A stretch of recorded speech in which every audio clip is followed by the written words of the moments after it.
ਗੁਰੂ ਨਾਨਕ ਪਾਦ ਬੰਦਨ ਪਾਦ ਸਿਮਰੋ ਅੰਗਦ ਦੁਖ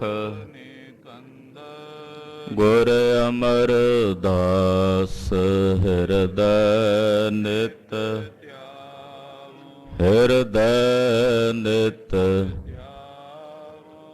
ਸ਼੍ਰੀ ਗੁਰੂ ਰਾਮਦਾਸ ਗੁਣ ਗੁਰੂ ਅਰਜਨ ਬਿਘਨ ਕੇ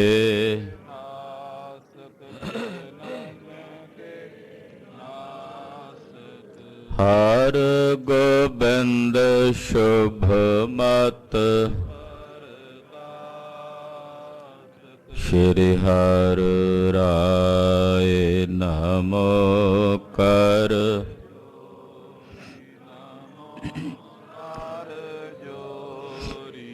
ਸ੍ਰੀ ਹਰਿ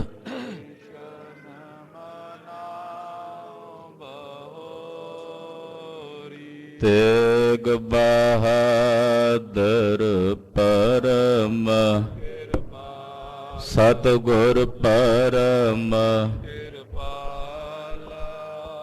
ਸ਼੍ਰੀ ਗੁਰੂ ਗੋਬਿੰਦ ਸਿੰਘ ਬਿਸਾਲਾ ਤਰੋਂ ਤਰਾ ਪਰ ਪੁਨ ਪੁਨ ਸੀਸਾ ਜੀ ਪੁਨ ਪੁਨ ਸੀਸਾ ਬੰਦੋਂ ਬਾਰ ਬਾਰ ਜਗਦੀਸਾ ਏਕੰਕਾਰ ਸਤਿਗੁਰੂ ਤਿਹ ਪ੍ਰਸਾਦ ਸਚ ਹੋਏ। ਵਾਹਿਗੁਰੂ ਜੀ ਕੀ ਫਤਿਹ ਹੈ। ਬਿਘਨ ਬਿਨਾਸਨ ਸੋਏ। ਜਿਸ ਮਹਿ ਅੰਮ੍ਰਿਤ ਗਿਆਨ ਹੈ ਮਾਨਕ ਭਗਤ ਵੈਰਾਗ। ਗੁਰੂ ਗ੍ਰੰਥ ਸਾਹਿਬ ਉਦਦ ਬੰਦੋਂ ਕਰ ਅਨੁਰਾਗ। ਗੁਰੂ ਗ੍ਰੰਥ ਸਾਹਿਬ ਉਦਦ ਬੰਦੋਂ ਕਰ ਅਨੁਰਾਗ। ਸਤਿਨਾਮ ਸ੍ਰੀ ਵਾਹਿਗੁਰੂ ਸਾਹਿਬ ਜੀ। ਦੋਹਰਾ ਜਬੇ ਚੰਦੂ ਨੰਦਨ ਪਇਓ ਗੁਰ ਕੇ ਸਨਮੁਖ ਆਏ। ਰਤਨ ਚੰਦ ਸੂਬਾ ਦਉ ਆਏ ਤਿਸ ਪਿਛਵਾਏ। ਵਾਹਿਗੁਰੂ ਜੀ ਕਾ ਖਾਲਸਾ ਵਾਹਿਗੁਰੂ ਜੀ ਕੀ ਫਤਿਹ। ਜੁਗੋ ਜੁਗ ਅਟਲ ਸਤਿਗੁਰੂ ਸ਼੍ਰੀ ਗੁਰੂ ਗ੍ਰੰਥ ਸਾਹਿਬ ਜੀ ਮਹਾਰਾਜ ਜੀ ਦੀ ਛਤਰ ਛਾਇਆ ਹੇਠ ਜੁੜ ਬੈਠੀ ਗੁਰੂ ਕੀ ਸਾਜੀ ਔਰ ਨਵਾਜੀ ਹੋਈ ਗੁਰੂ ਕਾ ਖਾਸ ਰੂਪ ਗੁਰੂ ਖਾਲਸਾ ਸਾਧ ਸੰਗਤ ਜੀਓ, ਵੱਡਿਆਂ ਭਾਗਾਂ ਵਾਲੇ ਹੋ ਕੇ ਸੰਧਿਆ ਵੇਲੇ ਦੇ ਸਜੇ ਹੋਏ ਦੀਵਾਨਾਂ 'ਚ ਇਕੱਤਰ ਹੋ ਕੇ ਨੇਤਾ ਪ੍ਰਤੀ ਗੁਰੂ ਚਰਨਾਂ 'ਚ ਜੁੜ ਕੇ ਸਤਿਗੁਰਾਂ ਦੇ ਪਾਵਨ ਇਤਿਹਾਸ ਦੀ ਚੱਲ ਰਹੀ ਲੜੀਵਾਰ ਕਥਾ ਆਪ ਜੀ ਬਹੁਤ ਹੀ ਅਦਬ ਸਤਿਕਾਰ ਸ਼ਰਧਾ ਭਾਵਨਾ ਦੇ ਸਹਿਤ ਸਰਵਣ ਕਰ ਰਹੇ ਹੋ। ਧੰਨ ਗੁਰੂ ਹਰਗੋਬਿੰਦ ਸਾਹਿਬ 6ਵੇਂ ਪਾਤਸ਼ਾਹ ਜੀ ਮਹਾਰਾਜ ਆਪ ਰਣ ਭੂਮੀ 'ਚ ਅੱਗੇ ਆਏ ਹਨ। ਵੈਰੀ ਦਲ ਵੱਲੋਂ ਵੈਰੀ ਦਲ ਦਾ ਸਭ ਤੋਂ ਵੱਡਾ ਸਿਪਾਹ ਸਾਲਾਰ ਸੂਬਾ ਜਲੰਧਰ ਅਬਦੁਲ ਖਾਨ ਔਰ ਇਹਦੀ ਮਦਦ ਵਾਸਤੇ ਦੋਏ ਦੇ ਨਾਲ ਮਲੇਛ ਬਿਰਤੀ ਵਾਲੇ ਇੱਕ ਭਗਵਾਨ ਦਾਸ ਘੇਰੜ ਦਾ ਲੜਕਾ ਹੈ ਰਤਨ ਚੰਦ ਔਰ ਦੂਜਾ ਚੰਦੂ ਦਾ ਲੜਕਾ ਹੈ ਕਰਮ ਚੰਦ। ਇਹਨਾਂ ਤਿੰਨਾਂ ਨੇ ਆ ਕੇ ਸਤਿਗੁਰਾਂ ਨੂੰ ਘੇਰਾਬੰਦੀ ਕਰ ਲਈ। ਮਹਾਰਾਜ ਜੀ ਦੇ ਨਾਲ ਦੇ ਯੋਧੇ ਦੁਸ਼ਮਣਾਂ ਦੀ ਫੌਜ ਨਾਲ ਡਟ ਗਏ। ਦੋਹਾਂ ਦਲਾਂ ਦੇ ਜਰਨੈਲਾਂ ਦੀ ਲੜਾਈ ਹੋਣ ਲੱਗੀ ਹੈ। ਸਤਿਗੁਰਾਂ ਦੇ ਘੋੜੇ ਨੂੰ ਤੀਰ ਮਾਰ ਕੇ ਜਦੋਂ ਜ਼ਖਮੀ ਕੀਤਾ, ਵਾਰੋ ਵੇਰੀ ਕਰਕੇ ਗੁਰਦੇਵ ਨੇ ਨਾ ਤਿੰਨਾਂ ਦੇ ਘੋੜੇ ਜੰਗ ਦੇ ਮੈਦਾਨ 'ਚ ਮਾਰ ਦਿੱਤੇ। ਜਦੋਂ ਤਿੰਨਾਂ ਦੇ ਘੋੜੇ ਮਰ ਗਏ, ਪੱਬਾਂ ਤੇ ਆ ਕੇ ਤਿੰਨਾਂ ਨੇ ਇੰਨੇ ਤੀਰ ਚਲਾਏ ਕਿ ਸਤਿਗੁਰਾਂ ਦਾ ਕੁਮੈਤ ਘੋੜਾ ਵੀ ਇਹਨਾਂ ਦੇ ਚਲਾਏ ਤੀਰਾਂ ਦੇ ਨਾਲ ਸ਼ਹੀਦੀ ਪ੍ਰਾਪਤ ਕਰ ਗਿਆ। ਧੰਨ ਗੁਰੂ ਹਰਗੋਬਿੰਦ ਸਾਹਿਬ ਜੀ ਪੱਬਾਂ ਤੇ ਆ ਗਏ, ਜ਼ਮੀਨ ਤੇ ਆ ਕੇ ਇਹਨਾਂ ਤਿੰਨਾਂ ਦੇ ਨਾਲ ਲੜ ਰਹੇ ਨੇ। ਇਹਨਾਂ ਤਿੰਨਾਂ ਚੋਂ ਵਾਰੋ ਵੇਰੀ ਕਰਕੇ ਅੱਗੇ ਵਧਦੇ ਆ, ਸਤਿਗੁਰਾਂ ਨੂੰ ਘੇਰਾਬੰਦੀ ਕਰਕੇ ਮਹਾਰਾਜ ਜੀ ਨਾਲ ਲੜ ਰਹੇ। ਆਓ ਜਿਵੇਂ ਇਹਨਾਂ ਤਿੰਨਾਂ ਦਾ ਕਾਲ ਸਤਿਗੁਰਾਂ ਦੇ ਹੱਥੋਂ ਆ ਰਿਹਾ ਹੈ। ਗਰੀਬ ਨਵਾਜ ਪਾਤਸ਼ਾਹ ਜੀ ਮਹਾਰਾਜ ਜੀ ਦਾ ਇਹ ਪਵਿੱਤਰ ਇਤਿਹਾਸ ਹੈ, ਸੂਰਬੀਰਤਾ ਭਰਿਆ ਇਤਿਹਾਸ ਹੈ। ਮਨ ਬਿਰਤੀਆਂ ਇਕਾਗਰ ਕਰਕੇ ਕਥਾ ਸਰਵਣ ਕਰੀਏ। ਧੰਨ ਗੁਰੂ ਹਰਗੋਬਿੰਦ ਸਾਹਿਬ 6ਵੇਂ ਪਾਤਸ਼ਾਹ ਜੰਗ ਲੜ ਰਹੇ ਨੇ। ਥੋੜਾ ਥੋੜਾ ਹਨੇਰਾ ਪਸਰ ਚੁੱਕਾ ਹੈ। ਸ਼ਾਮ ਦਾ ਸਮਾਂ, ਤਰਕਾਲਾਂ ਪੈ ਗਈਆਂ ਨੇ, ਸੰਧਿਆ ਹੋ ਗਈ ਹੈ ਤੇ ਸੂਰਜ ਛੁਪ ਰਿਹਾ ਹੈ। ਬਸ ਘੜੀ ਕੁ ਤੱਕ ਸੂਰਜ ਨੇ ਛੁਪ ਜਾਣਾ ਤੇ ਪੂਰਾ ਹਨੇਰਾ ਛਾ ਜਾਣਾ। ਉਹ ਵੇਲਾ ਹੈ। ਧੰਨ ਗੁਰੂ ਹਰਗੋਬਿੰਦ ਸਾਹਿਬ ਸੱਚੇ ਪਾਤਸ਼ਾਹ ਜੀ ਮਹਾਰਾਜ ਜੀ ਜਦੋਂ ਉਹਨਾਂ ਦਾ ਘੋੜਾ ਸ਼ਹੀਦ ਹੋ ਗਿਆ, ਉਧਰ ਸਿੱਖਾਂ ਨੂੰ ਇਸ ਗੱਲ ਦੀ ਖਬਰ ਨਹੀਂ ਹੋਈ ਕਿ ਸਤਿਗੁਰੂ ਜੀ ਉਧਰ ਘੋੜਾ ਸ਼ਹੀਦ ਹੋ ਗਿਆ ਤੇ ਇਕੱਲੇ ਹੀ ਤਿੰਨਾਂ ਨਾਲ ਲੜ ਰਹੇ ਨੇ, ਕਿਉਂਕਿ ਸਿੱਖਾਂ ਉੱਤੇ ਬਾਕੀ ਤੁਰਕਾਂ ਦੀ ਫੌਜ ਦਾ ਜ਼ੋਰ ਦਾ ਹੱਲਾ ਸੀ। ਉਧਰ ਬਾਬਾ ਬਿਧੀ ਚੰਦ ਸਾਹਿਬ ਹੋਣੀ ਲੜ ਰਹੇ ਨੇ। ਧੰਨ ਗੁਰੂ ਹਰਗੋਬਿੰਦ ਸਾਹਿਬ ਮੇਰੀਆਂ ਪੀਰੀਆਂ ਦੇ ਮਾਲਕ ਸਤਿਗੁਰਾਂ ਦੇ ਚਰਨਾਂ ਦਾ ਧਿਆਨ ਆਪਣੇ ਹਿਰਦਿਆਂ 'ਚ ਵਸਾਓ।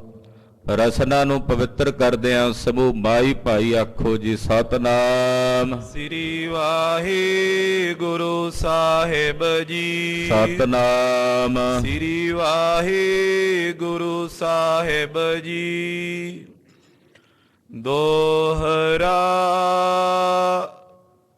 ਜਬੇ ਚੰਦੂ ਨੰਦਨ ਪਇਓ ਗੁਰ ਕੇ ਸਨਮੁਖ ਆਏ। ਜਦੋਂ ਚੰਦੂ ਦਾ ਲੜਕਾ ਰਣ ਭੂਮੀ ਦੇ ਵਿੱਚ ਸਤਿਗੁਰੂ ਸੱਚੇ ਪਾਤਸ਼ਾਹ ਜੀ ਮਹਾਰਾਜ ਜੀ ਦੇ ਸਨਮੁਖ ਆਇਆ, ਰਤਨ ਚੰਦ ਸੂਬਾ ਦਉ ਆਏ ਤਿਸ ਪਿਛਵਾਏ। ਪੂਰੇ ਕਰਮ ਚੰਦ ਲੱਗਾ ਹੋਇਆ ਚੰਦੂ ਦਾ ਲੜਕਾ, ਔਰ ਉਹਦੀ ਮਦਦ ਵਾਸਤੇ ਉਹਦੇ ਪਿਛਲੇ ਪਾਸੇ ਦੋਵੇਂ, ਯਾਨੀ ਕਿ ਇੱਕ ਸੂਬਾ ਜਲੰਧਰ ਅਬਦੁਲ ਖਾਨ ਤੇ ਦੂਸਰਾ ਘੇਰੜ ਦਾ ਪੁੱਤਰ ਰਤਨ ਚੰਦ, ਇਹ ਵੀ ਨਾਲ ਹੀ ਆਏ ਹਨ। ਚੌਪਈ ਖੜਗ ਉਬਾਰ ਗੁਰੂ ਪਰ ਆਇਓ। ਸਭ ਤੋਂ ਪਹਿਲਾਂ ਕਰਮ ਚੰਦ ਆਇਆ ਅੱਗੇ, ਹੱਥ ਦੇ ਵਿੱਚ ਇਹਦੇ ਤਲਵਾਰ ਹੈ, ਢਾਲ ਹੈ। ਸਤਿਗੁਰਾਂ ਨੂੰ ਵੰਗਾਰ ਕੇ ਕਹਿੰਦਾ, ਤੁਸੀਂ ਮੇਰੇ ਪਿਓ ਨੂੰ ਮਾਰਿਆ ਸੀ, ਮੈਂ ਉਹਦਾ ਬਦਲਾ ਲੈਣ ਆਇਆ। ਤੁਸੀਂ ਮੇਰੇ ਪਿਓ ਨੂੰ ਮਾਰ ਕੇ ਆਪਣੇ ਪਿਓ ਦੀ ਮੌਤ ਦਾ ਬਦਲਾ ਲਿਆ ਸੀ, ਮੈਂ ਤੁਹਾਨੂੰ ਮਾਰ ਕੇ ਆਪਣੇ ਪਿਓ ਦੀ ਮੌਤ ਦਾ ਬਦਲਾ ਲਵਾਂਗਾ।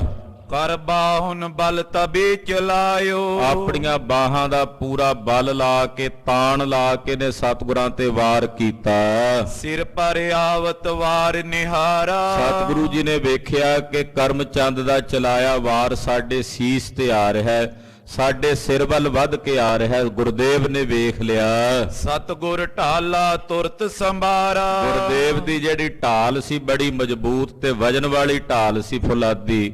ਉਹ ਢਾਲ ਨੂੰ ਮਹਾਰਾਜ ਜੀ ਨੇ ਆਪਣੇ ਖੱਬੇ ਹੱਥ ਵਿੱਚ ਸੰਭਾਲਿਆ। ਲਿਓ ਵਾਰ ਤੈ ਰੋਕਿਓ ਆਗਾ। ਕਰਮ ਚੰਦ ਦਾ ਵਾਰ ਸਤਿਗੁਰੂ ਜੀ ਨੇ ਢਾਲ ਦੇ ਉੱਤੇ ਰੋਕ ਲਿਆ। ਗਰੀਬ ਨਵਾਜ ਜਦੋਂ ਇਹਨੇ ਵਾਰ ਕੀਤਾ ਨਾ, ਸਿਰ ਤੇ ਵਾਰ ਕੀਤਾ ਸਤਿਗੁਰਾਂ ਤੇ, ਤੋ ਸਿਰ ਵਾਲਾ ਵਾਰ ਮਹਾਰਾਜ ਜੀ ਨੇ ਆਪਣੀ ਢਾਲ ਦੇ ਨਾਲ ਰੋਕ ਲਿਆ। ਊਲਨ ਲਾਗ ਚਿਣਕ ਗਨ ਜਾਗਾ। ਢਾਲ ਦੇ ਉੱਤੇ ਫੁੱਲ ਲੱਗੇ ਹੁੰਦੇ ਆ, 5 ਫੁੱਲ ਸੀ।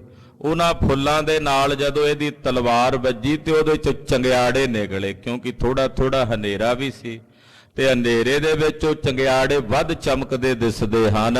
ਪੁਨ ਸਤਿਗੁਰ ਕੁਛ ਫਾਂਦਨ ਕਰਕੇ। ਸਤਿਗੁਰੂ ਜੀ ਫਿਰ ਆਪਣੇ ਪੱਬਾਂ ਦੇ ਉੱਤੇ, ਪੈਂਤਰੇ ਦੇ ਉੱਤੇ ਚੱਲੇ ਹਨ। ਬਾਮ ਹੱਥ ਤੇ ਬਲ ਸੰਭਰ ਕੇ। ਆਪਣੇ ਖੱਬੇ ਹੱਥ ਦੀ ਖੱਬੀ ਬਾਹ ਦੀ ਮਹਾਰਾਜ ਜੀ ਨੇ ਜਿਹੜੀ ਤਾਕਤ ਹੈ, ਬਾਤਾਨ ਹੈ, ਬਲ ਹੈ, ਉਹ ਬਲ ਮਹਾਰਾਜ ਜੀ ਨੇ ਆਪਣੀ ਖੱਬੀ ਬਾਹ ਦਾ ਸੰਭਾਲਿਆ। ਦੂਸਰ ਵਾਰ ਪ੍ਰਹਾਰਤ ਜਾਨਾ। ਜਦੋਂ ਗੁਰਦੇਵ ਨੇ ਵੇਖਿਆ ਕਿ ਕਰਮਚੰਦ ਇੱਕ ਵਾਰ ਕਰਦਿਆਂ ਦੂਜਾ ਵੀ ਨਾਲ ਹੀ ਕਰਨ ਲੱਗਾ ਹੈ, ਹਤੀ ਬਦਨ ਪਰ ਸਿਪਰ ਮਹਾਨਾ। ਉਹਦੇ ਵਾਰ ਕਰਨ ਤੋਂ ਪਹਿਲਾਂ ਹੀ ਗੁਰਦੇਵ ਨੇ ਢਾਲ ਬੜੇ ਜ਼ੋਰ ਨਾਲ ਕਰਮਚੰਦ ਦੇ ਮੂੰਹ ਤੇ ਮਾਰੀ। ਜਦੋਂ ਦੂਜਾ ਵਾਰ ਕਰਨ ਲੱਗਾ ਨਾ, ਢਾਲ ਮਹਾਰਾਜ ਜੀ ਦੀ ਬੜੀ ਵਜਨ ਦੀ ਸੀ। ਕਹਿੰਦੇ ਜਿਹੜੇ ਉੱਤੇ ਫੋਲੀ ਸੀ ਉਹ 5-5 ਸੇਰ ਦੇ ਤਾਂ ਫੋਲੀ ਸੀ, ਇੰਨਾ ਵਜਨ ਸੀ ਮਹਾਰਾਜ ਜੀ ਦੀ ਢਾਲ ਦਾ। ਸਵਾ ਸੇਰ, 1.5 ਸੇਰ ਦੇ ਫੁੱਲ। ਤੋ ਉਹ ਢਾਲ ਮਹਾਰਾਜ ਸੱਚੇ ਪਾਤਸ਼ਾਹ ਜੀ ਨੇ ਜਦੋਂ ਜ਼ੋਰ ਦੇ ਨਾਲ ਕਰਮਚੰਦ ਦੇ ਮੂੰਹ ਤੇ ਮਾਰੀ, ਗਿਰਿਓ ਤਰਾ ਪਰ ਮੁਰਛਾ ਪਾਈ। ਕਰਮਚੰਦ ਬੇਹੋਸ਼ ਹੋ ਕੇ ਨਾਲ ਹੀ ਜ਼ਮੀਨ ਤੇ ਡਿੱਗ ਪਿਆ, ਗਛੀ ਪੈ ਗਈ ਉਹਨੂੰ। ਮਰਿਆ ਨਹੀਂ ਪਰ ਬੇਹੋਸ਼ ਹੋ ਗਿਆ, ਕਿਉਂਕਿ ਢਾਲ ਵੱਜੀ ਇੰਨੀ ਜ਼ੋਰ ਦੀ ਸੀ, ਇਹਦੇ ਸਿਰ ਵਿੱਚ ਮਹਾਰਾਜ ਜੀ ਨੇ ਮੂੰਹ ਤੇ ਮਾਰੀ ਸੀ। ਇੱਕਦਮ ਹਿੱਲ ਗਿਆ, ਕੰਬਦੇ ਜੇ ਦੀ ਤਲਵਾਰ ਵੀ ਹੱਥੋਂ ਛੁੱਟ ਗਈ ਤੇ ਜ਼ਮੀਨ ਤੇ ਧੜਮ ਦੇ ਕੇ ਡਿੱਗ ਪਿਆ ਕਰਮਚੰਦ। ਕੋ ਸਹਿ ਸਕੇ ਥਿਰੇ ਅਗਵਾਈ। ਕਿਹੜਾ ਇਹੋ ਜਿਹਾ ਹੈ ਜਿਹੜਾ ਸਤਿਗੁਰਾਂ ਦੇ ਵਾਰ ਨੂੰ ਚੱਲ ਸਕੇ? ਕਿਹਦੇ ਚ ਇੰਨਾ ਤਾਣ ਹੈ ਕਿ ਜਿਹੜਾ ਮਹਾਰਾਜ ਜੀ ਦੇ ਸਾਹਮਣੇ ਖਲੋ ਸਕੇ? ਰਤਨ ਚੰਦ ਦਿੜ ਦੂਜੀ ਔਰ। ਦੂਜੇ ਪਾਸੇ ਰਤਨ ਚੰਦ ਘੇਰੜ ਖੜਾ ਸੀ। ਉਹਨੇ ਵੇਖਿਆ ਵੀ ਕਰਮਚੰਦ ਮਰਿਆ ਨਹੀਂ, ਹਾਲੇ ਬੇਹੋਸ਼ੀ ਨਾਲ ਡਿੱਗ ਪਿਆ ਬੇਹੋਸ਼ ਹੋ ਕੇ। ਉਹ ਆ ਗਿਆ ਅੱਗੇ ਸਤਿਗੁਰੂ ਸੱਚੇ ਪਾਤਸ਼ਾਹ ਜੀ ਤੇ ਵਾਰ ਕਰਨ ਲਈ। ਖੜਗ ਉਬਾਰ ਆਏ ਕਰ ਜੋਰ। ਤਲਵਾਰ ਉਭਾਰ ਕੇ ਏਦਾਂ ਵੰਗਾਰਦਾ ਹੋਇਆ ਸਤਿਗੁਰਾਂ ਤੇ ਜ਼ੋਰ ਪਾਉਂਦਾ ਵਧਿਆ। ਨਟ ਜਿਮ ਫੰਦ ਧਿਆਨ ਚਲਾਇਓ। ਰਤਨ ਚੰਦ ਏਦਾਂ ਪੈਰਾਂ ਦੇ ਉੱਤੇ, ਪੱਬਾਂ ਦੇ ਉੱਤੇ ਪੈਂਤਰੇ ਤੇ ਦੌੜਦਾ ਆਉਂਦਾ ਜਿਵੇਂ ਕੋਈ ਨੱਟ ਨਹੀਂ ਬਾਜ਼ੀਆਂ ਪਾਉਂਦਾ ਤੇ ਪੈਰ ਥਰਕਾਉਂਦਾ।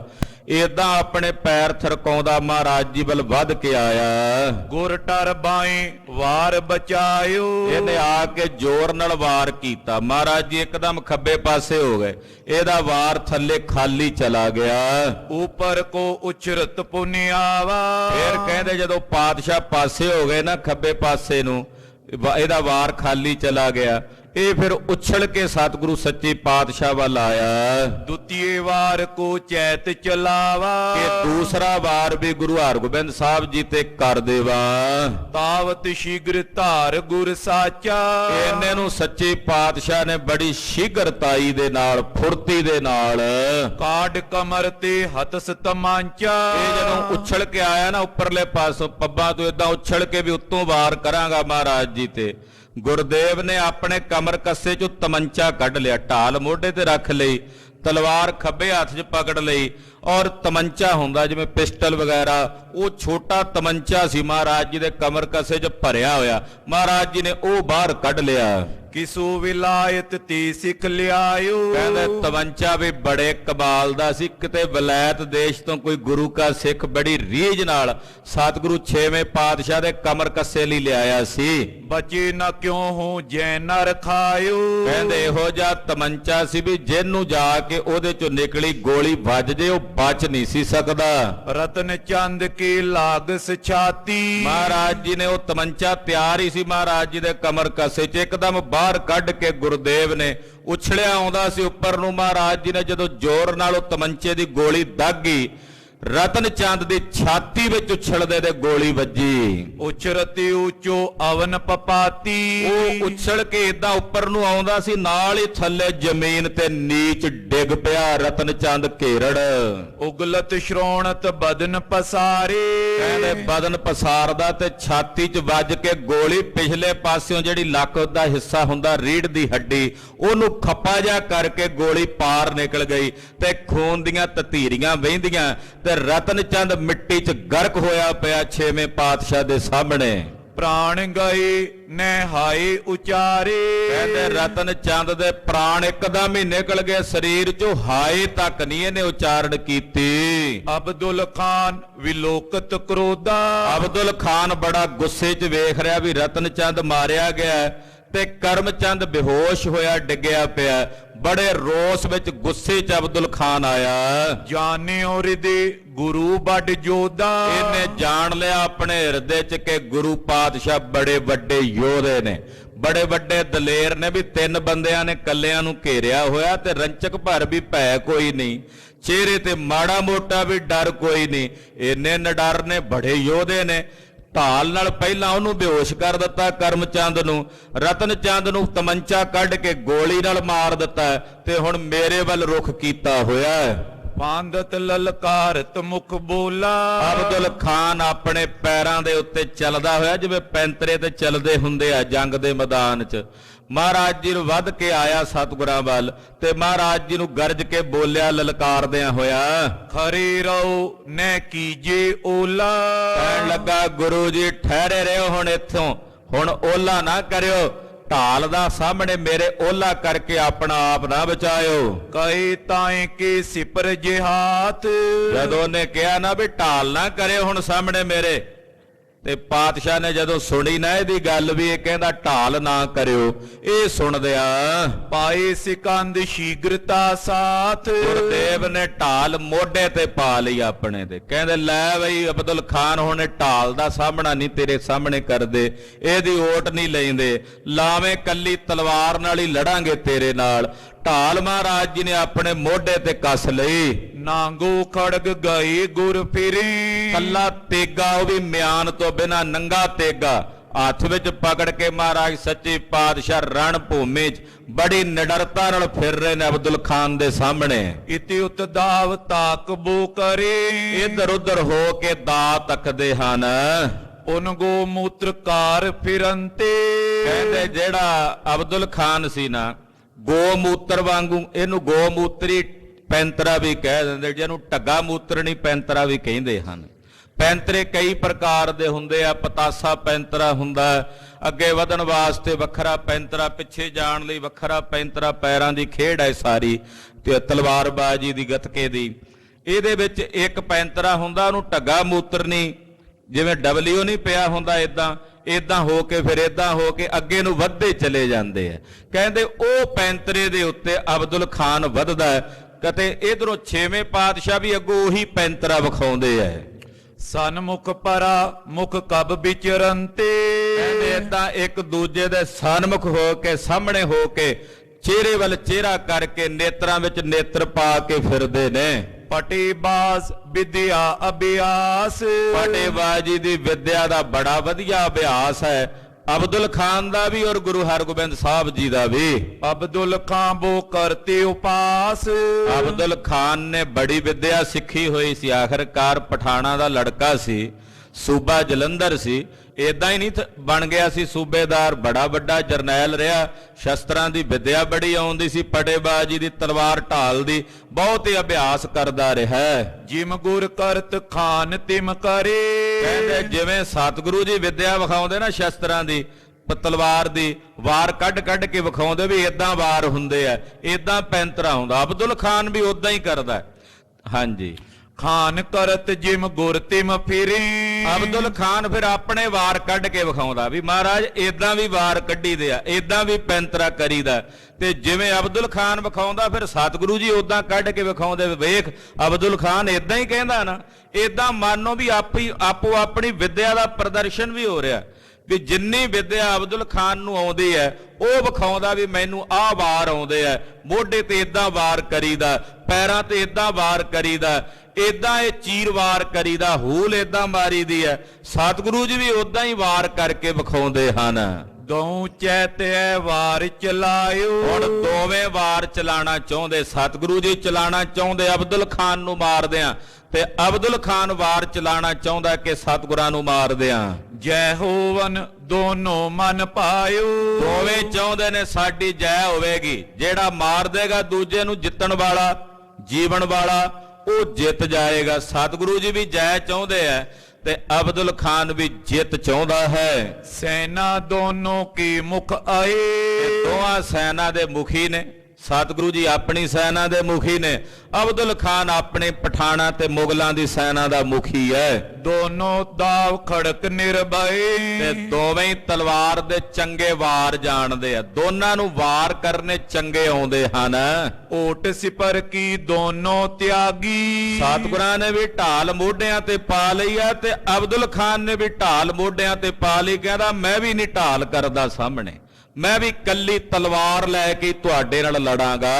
ਦੋਨੋਂ ਵੀਰ ਵੀਰ ਰਸ ਪਾਗੀ ਦੋਵੇਂ ਵੀਰ ਵੀਰ ਰਸ ਦੇ ਵਿੱਚ ਭਿੱਜੇ ਹੋਏ ਨੇ, ਵੀਰ ਰਸ ਦੇ ਵਿੱਚ ਰੰਗੇ ਹੋਏ ਨੇ। ਦੋਨੋਂ ਸ਼ਸਤਰਨ ਵਿਦਿਆ ਕਰਤਾ ਦੋਵੇਂ ਹੀ ਸ਼ਸਤਰ ਵਿਦਿਆ ਦੇ ਕਰਤਾ ਨੇ।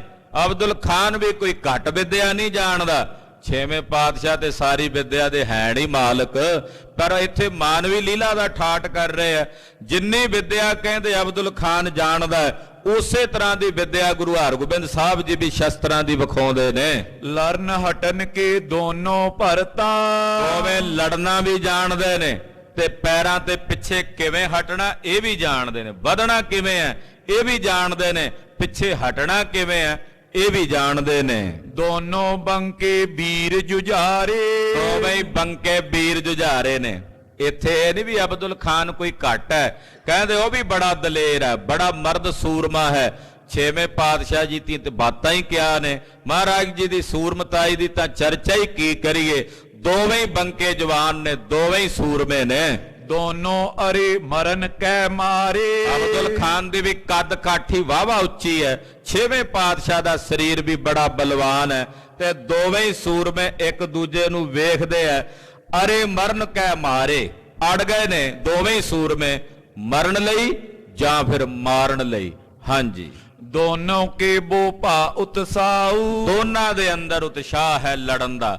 ਅਬਦੁਲ ਖਾਨ ਵੀ ਪੂਰੇ ਉਤਸ਼ਾਹ 'ਚ ਆ ਗਿਆ। ਅਬਦੁਲ ਖਾਨ ਜਿਹੜਾ ਸਾਹਿਬਾਂ ਦੇ ਸਾਹਮਣੇ ਖੜਾ ਹੈ, ਇਹਦੇ 'ਚ ਜਿਹੜੀ ਖੜਨ ਦੀ ਤਾਕਤ ਆਈ ਹੈ ਗੁਰਦੇਵ ਦੇ ਸਾਹਮਣੇ, ਕੋਈ ਤਪ ਕੀਤਾ ਤਾਂ ਹੀ ਖੜਾ, ਨਹੀਂ ਤਾਂ ਇਹਦੀ ਕੀ ਤਾਕਤ ਸੀ, ਮਜਾਲ ਸੀ ਗੁਰਦੇਵ ਦੀ ਅੱਖਾਂ ਦੇ ਸਾਹਮਣੇ ਖਲੋ ਵੀ ਸਕਦਾ। ਪਾਤਸ਼ਾਹ ਨੇ ਆਪਣੇ ਨਾਲ ਲੜਨ ਵਾਸਤੇ ਮਾਨੋ ਆਪ ਇਹਨੂੰ ਬਲ ਦਿੱਤਾ ਸੀ ਕਿ ਆ ਕੇ ਸਾਡੇ ਨਾਲ ਲੜ। ਤੋ ਕਹਿੰਦੇ ਬੜਾ ਯੋਧਾ ਹੈ, ਬੜੇ ਉਤਸ਼ਾਹ ਨਾਲ ਸਤਿਗੁਰਾਂ ਦੇ ਸਾਹਮਣੇ ਖੜਾ ਹੈ। ਦੋਨੋਂ ਅਰੁਣ ਬਰਨ ਰਨ ਮਾਉ ਦੋਹਾਂ ਦੇ ਨੇਤਰ ਲਾਲ ਹੋ ਗਏ ਨੇ, ਦੋਨਾਂ ਦੀਆਂ ਭੌਹਾਂ ਚੜ ਗਈਆਂ ਨੇ, ਦੋਵੇਂ ਹੀ ਇੱਕ ਦੂਜੇ ਵੱਲ ਵੇਖ ਕੇ ਵੀਰ ਰਸ ਦੇ ਨਾਲ ਤਾੜਦੇ ਨੇ। ਦੋਨੋਂ ਕਰੇ ਵਾਰ ਕੋ ਨਾਨਾ ਕਈ ਤਰ੍ਹਾਂ ਦੇ ਵਾਰ ਕਰਦੇ ਆ, ਸੱਜੇ ਖੱਬਿਓਂ ਹੋ ਕੇ ਪੈਂਤਰੇ ਤੇ ਚੱਲਦੇ ਆ। ਦੋਨੋਂ ਧਰੇ ਆਵਨੋ ਜਾਨਾ ਕਹਿੰਦੇ ਦੋਵੇਂ ਹੀ ਜਾਣਦੇ ਨੇ ਧਰ ਕੇ ਅੱਗੇ ਵੱਧ ਕੇ ਆਉਣਾ ਤੇ ਪਿੱਛੇ ਹਟਣਾ। ਗੁਰ ਕੋ ਰਣ ਲਖ ਸੁਰ ਸਮੁਦਾਏ ਸਤਿਗੁਰੂ ਜੀ ਦਾ ਜੰਗ ਵੇਖਣ ਲਈ ਕਿ ਗੁਰੂ ਹਰਗੋਬਿੰਦ ਸਾਹਿਬ ਸੂਬੇ ਜਲੰਧਰ ਨਾਲ ਲੜਨ ਵਾਸਤੇ ਅੱਗੇ ਵਧੇ ਹੋਏ ਨੇ। ਗੁਰਦੇਵ ਦਾ ਜੰਗ ਵੇਖਣ ਲਈ ਉਧਰੋਂ 33 ਕਰੋੜ ਦੇਵਤੇ ਆਕਾਸ਼ ਵਿੱਚ ਆਣ ਪਹੁੰਚੇ ਨੇ। ਸਤਿ ਸ੍ਰੀ ਅਕਾਲ। ਉਤਲਾਵਤੇ ਅਵਲੋਕਨ ਆਏ, ਉਤਲਾ ਕੇ ਭੱਜ ਭੱਜ ਕੇ ਆਉਂਦੇ ਕਿ ਕਲਯੁਗ ਦੇ ਮਹਾਨ ਅਵਤਾਰ ਜਗਤ ਗੁਰੂ ਗੁਰੂ ਹਰਗੋਬਿੰਦ ਸਾਹਿਬ ਜੀ ਮਲੇਛਾਂ ਨਾਲ ਜੰਗ ਲੜ ਰਹੇ ਨੇ, ਆਪ ਖੁਦ ਤਲਵਾਰ ਲੈ ਕੇ ਮੂਹਰੇ ਹੋ ਕੇ ਲੜ ਰਹੇ ਨੇ। ਇਹ ਵੇਖਣ ਵਾਸਤੇ ਦੇਵਤੇ ਵੀ ਆ ਗਏ ਬੜੇ ਉਤਸ਼ਾਹ ਨਾਲ।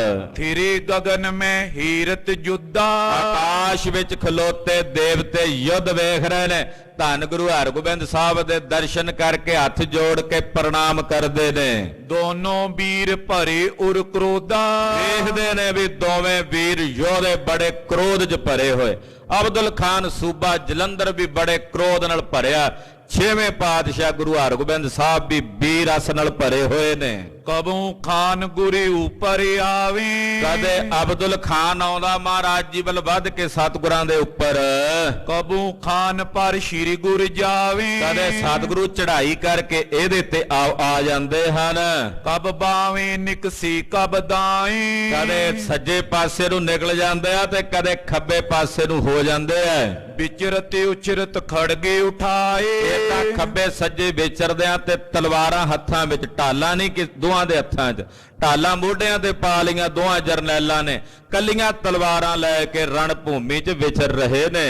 ਅਬਦੁਲ ਖਾਨ ਤਬ ਵਾਰ ਪ੍ਰਹਾਰਾ, ਅਬਦੁਲ ਖਾਨ ਨੇ ਪਹਿਲਾਂ ਬਥੇਰੇ ਵਾਰ ਕੀਤੇ ਪਰ ਉਹਦਾ ਦਾ ਨਹੀਂ ਚੱਲਿਆ। ਹੁਣ ਉਹਨੇ ਦਾ ਤੱਕਿਆ ਤੇ ਦਾ ਤੱਕ ਕੇ ਵਾਰ ਕੀਤਾ। ਖੜਗ ਅਗਰ ਕਰ ਗੁਰੂ ਸਹਾਰਾ, ਇਹਦੀ ਤਲਵਾਰ ਦਾ ਵਾਰ ਗੁਰਦੇਵ ਨੇ ਆਪਣੀ ਤਲਵਾਰ ਤੇ ਰੋਕ ਲਿਆ। ਬਹੁਰ ਹਟਿਓ ਲਖ ਚੂਚੋ ਵਾਰ, ਇਹਨੇ ਵੇਖਿਆ ਅਬਦੁਲ ਖਾਨ ਨੇ ਵੀ ਮੇਰਾ ਵਾਰ ਖਾਲੀ ਚਲਾ ਗਿਆ।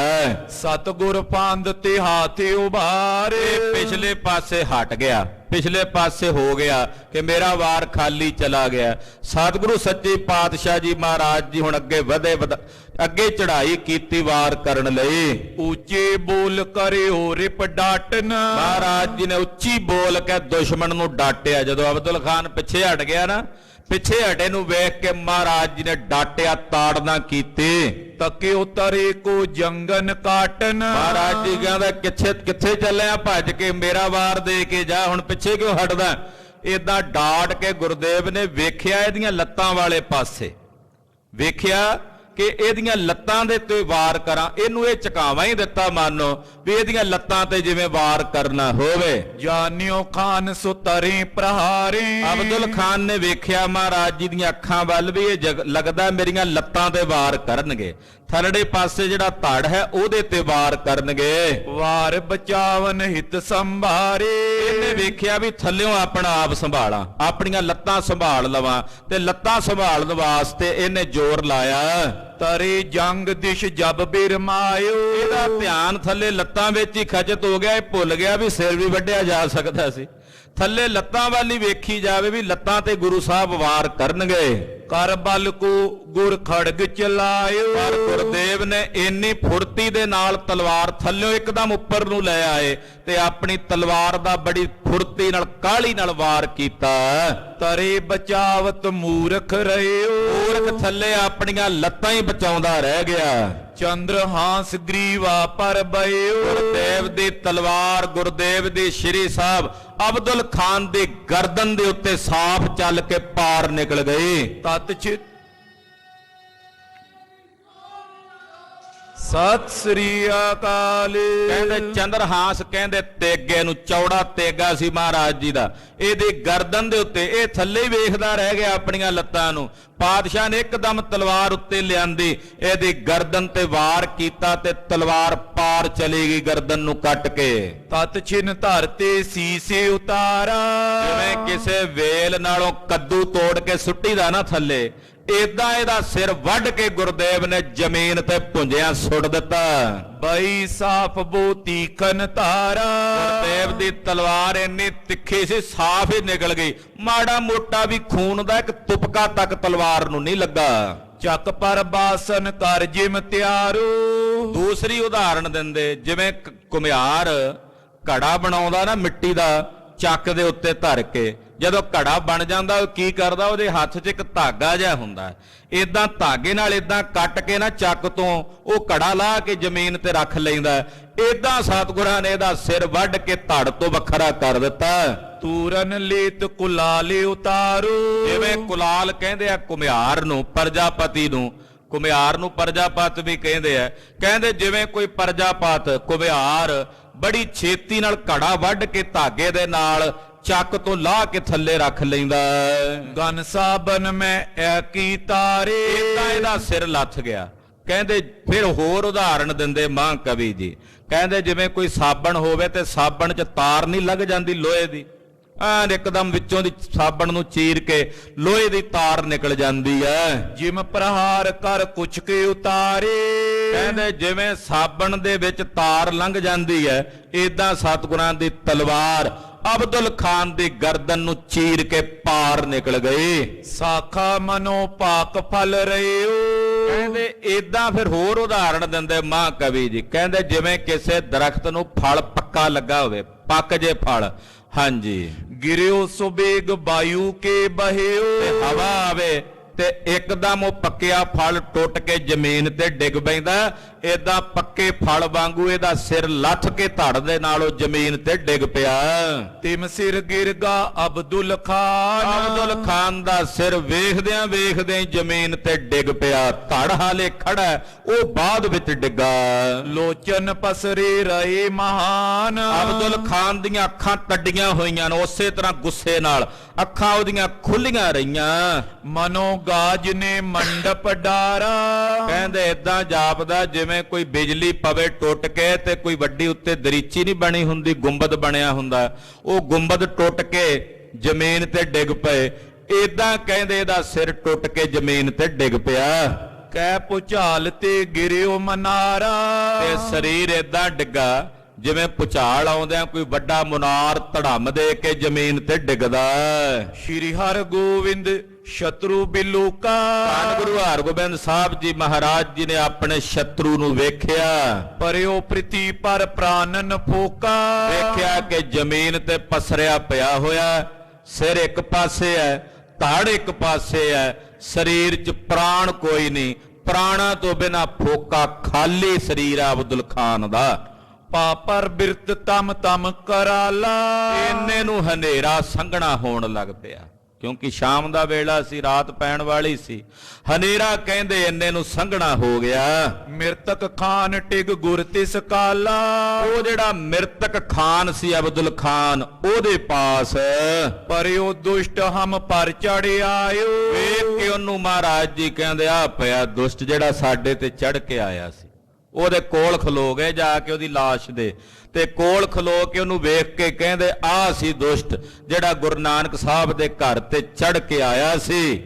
ਤੁਰਕ ਮੂੜ ਮਤ ਚਿਤ ਗਰਭਾਇਓ। ਆ ਪਿਆ ਉਹ ਦੁਸ਼ਟ ਮਲੇਛ, ਤੁਰਕ ਮੂਰਖ ਮਤ ਵਾਲਾ, ਬਿਨਾਂ ਕਾਰਨ ਤੋਂ ਸਾਡੇ ਨਾਲ ਲੜਨ ਵਾਸਤੇ ਹੰਕਾਰ ਵਿੱਚ ਆਇਆ। ਜੈ ਸਤਿਗੁਰ ਕੀ ਸਦਾ ਆਨੰਦ। ਗੁਰੂ ਪਾਤਸ਼ਾਹ ਨੇ ਇੱਥੇ ਇਹ ਨਹੀਂ ਕਿਹਾ ਜੈ ਮੇਰੀ ਹੋਈ, ਕਹਿੰਦੇ ਸਤਿਗੁਰੂ ਗੁਰੂ ਨਾਨਕ ਸਾਹਿਬ ਦੀ ਜੈ ਹੋਈ। ਜੈ ਸਤਿਗੁਰ ਕੀ ਸਦਾ ਆਨੰਦ, ਕਹਿੰਦੇ ਗੁਰੂ ਪਾਤਸ਼ਾਹ ਦੇ ਘਰ ਦੀ ਸਦਾ ਹੀ ਜੈ ਹੈ, ਸਦਾ ਹੀ ਜੈ ਹੈ। ਗੁਰੂ ਨਾਨਕ ਸਾਹਿਬ ਦੇ ਘਰ ਦੀ ਸਦਾ ਹੀ ਜੈ ਹੈ, ਜਿੱਥੇ ਸਦਾ ਹੀ ਆਨੰਦ ਹੈ। ਜਦੋਂ ਬਾਜਾਂ ਵਾਲੇ ਕਲਗੀਧਰ ਨੇ ਪਹਿਲਾ ਜੰਗ ਲੜਿਆ ਨਾ ਭੰਗਾਣੀ ਦਾ, ਪੌਂਟਾ ਸਾਹਿਬ ਦੀ ਧਰਤੀ ਤੇ, ਬੜਾ ਅਲੌਕਿਕ ਜੰਗ ਸੀ, ਪਹਾੜੀ ਰਾਜਿਆਂ ਨਾਲ ਜੰਗ ਸੀ। ਇੱਕ ਦਿਨ ਪਹਿਲਾਂ ਜਦੋਂ ਜੰਗ ਹੋਣਾ ਸੀ, 400 ਪਠਾਨ ਸੀ, ਮਹਾਰਾਜ ਜੀ ਨੇ ਨੌਕਰ ਰੱਖੇ ਆਪਣੇ ਕੋਲ ਪੀਰ ਬੁੱਧੂ ਸ਼ਾਹ ਦੇ ਕਹਿਣ ਤੇ। ਇੱਕ ਦਿਨ ਪਹਿਲਾਂ 300 ਪਠਾਨ ਦਗਾ ਕਰਕੇ ਪਹਾੜੀਆਂ ਨਾਲ ਜਾ ਰਲੇ। ਕਿੱਡਾ ਔਖਾ ਕੰਮ ਹੁੰਦਾ, ਜਿਹੜੀ ਫੌਜ ਹੋਵੇ ਇੱਕ ਦਿਨ ਪਹਿਲਾ ਜੰਗ ਲੜਨਾ ਹਾਲੇ ਕਲਗੀਧਰ ਜੀ ਨੇ, ਤੇ 300 ਪਠਾਨ ਜਿਹੜੇ ਹੁਣ ਤਾਈਂ ਤਨਖਾਹਾਂ ਲੈਂਦੇ ਰਹੇ ਬਹੁਤ, ਇੱਕ ਦਿਨ ਪਹਿਲਾਂ ਬਾਗੀ ਹੋ ਕੇ ਚਲੇ ਗਏ ਉਹਨਾਂ ਨਾਲ ਪਹਾੜੀ ਰਾਜਿਆਂ ਨਾਲ ਜਾ ਰਲੇ। 100 ਪਠਾਨ ਜਿਹੜੇ ਸੀ ਕਾਲੇ ਖਾਂ ਦੀ ਅਗਵਾਈ 'ਚ, ਉਹ ਕਹਿੰਦੇ ਅਸੀਂ ਨਹੀਂ ਬਗਾਵਤ ਕਰਨੀ। ਪਰ ਪਾਤਸ਼ਾਹ ਆਖਿਆ ਤੁਸੀਂ ਵੀ ਜਾਓ, ਵੀ ਕੱਲ ਨੂੰ ਕਿਤੇ ਸਾਡੇ ਸਿੱਖ ਤੁਹਾਡਾ ਆਸਰਾ ਨਾ ਤੱਕਦੇ ਫਿਰਨ ਵੀ ਪਠਾਨਾਂ ਦੇ ਆਸਰੇ ਨਾਲ ਲੜਨਾ ਹੈ। ਗੁਰੂ ਹਰਗੋਬਿੰਦ ਸਾਹਿਬ ਨੇ ਵੀ ਇਹ ਖੇਡ ਵਰਤਾਈ ਵੀ ਭੁਲੇਖਾ ਨਾ ਰਹੇ ਵੀ ਪੈਂਦੇ ਖਾਂ ਦੇ ਬਲ ਕਰਕੇ ਸਿੱਖ ਲੜ ਕੇ ਜੰਗ ਜਿੱਤਦੇ, ਉਹਨੂੰ ਇਸੇ ਕਰਕੇ ਛੱਡ ਦਿੱਤਾ ਸੀ। ਅਗਲੇ ਦਿਨ ਜੰਗ ਹੋਇਆ। ਉਸ ਜੰਗ 'ਚ ਇਹੋ ਜਿਹਾ ਭਿਆਨਕ ਘਮਾਸਾਨ ਜੰਗ ਚੱਲਿਆ, ਗੁਰਦੇਵ ਦੇ ਲਾਲ ਚੰਦ ਵਰਗੇ ਹਲਵਾਈ, ਉਦਾਸੀ ਸਾਧ ਸੋਟਾ ਲੈ ਕੇ ਮਹੰਤ ਕਿਰਪਾਲ ਦਾਸ ਜੀ ਵਰਗੇ ਮਹਾਂਪੁਰਖ ਲੜੇ।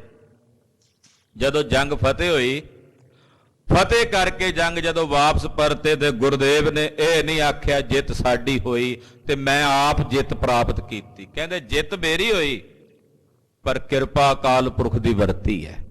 ਭਾਈ ਜੀਤ ਮੇਰੀ ਕਿਰਪਾ ਕਾਲ ਕੇਰੀ, ਰਣੰਗ ਜੀਤ ਆਏ ਜੈ ਅੰਗੀਤ ਗਾਏ।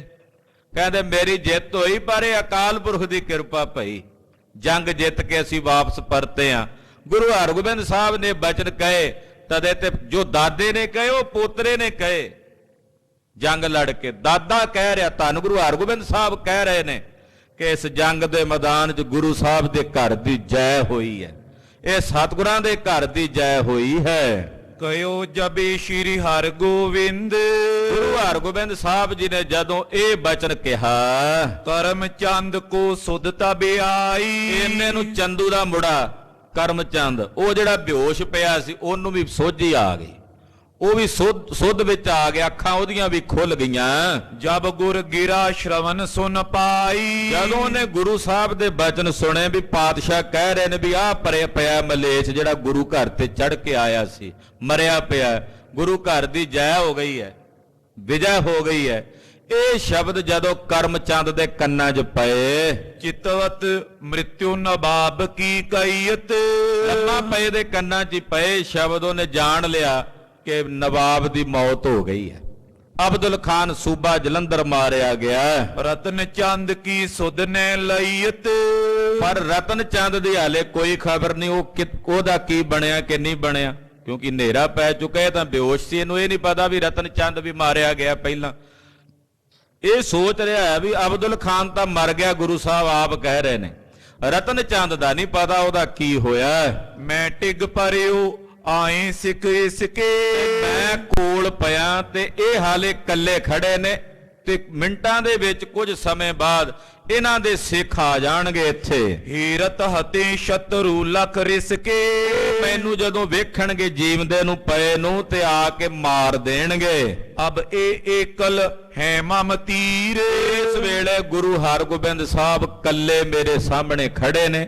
ਮੈਂ ਵੀ ਇੱਥੇ ਕੱਲਾ ਹੋ ਸਕਦਾ, ਜੇ ਮੇਰੀ ਭਾਗਾਂ ਨੂੰ ਰਤਨ ਚੰਦ ਜਿਉਂਦਾ ਹੋਇਆ ਤੇ ਉਹ ਵੀ ਆ ਜੂ, ਨਹੀਂ ਤਾਂ ਮੈਂ ਤਾਂ ਕੱਲਾ ਹਾਂ ਹੀ।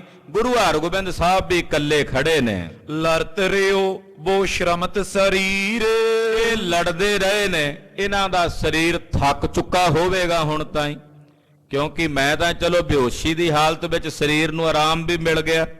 ਇਹ ਲੜਦੇ ਲੜਦੇ ਥੱਕ ਗਏ ਹੋਣਗੇ। ਉਠ ਮੈਂ ਹਤੋਂ ਮਹਾਜਸ ਪਾਉ, ਇਹਨਾਂ ਥੱਕਿਆਂ ਟੁੱਟਿਆਂ ਨੂੰ ਮੈਂ ਮਾਰ ਦਿਆਂ ਤੇ ਮਾਰ ਕੇ ਮੇਰਾ ਜਸ ਹੋਵੇਗਾ, ਮੇਰੀ ਵਿਜੈ ਹੋਵੇਗੀ, ਮੈਨੂੰ ਭਾਰੀ ਸੁਜਸ ਮਿਲੇਗਾ।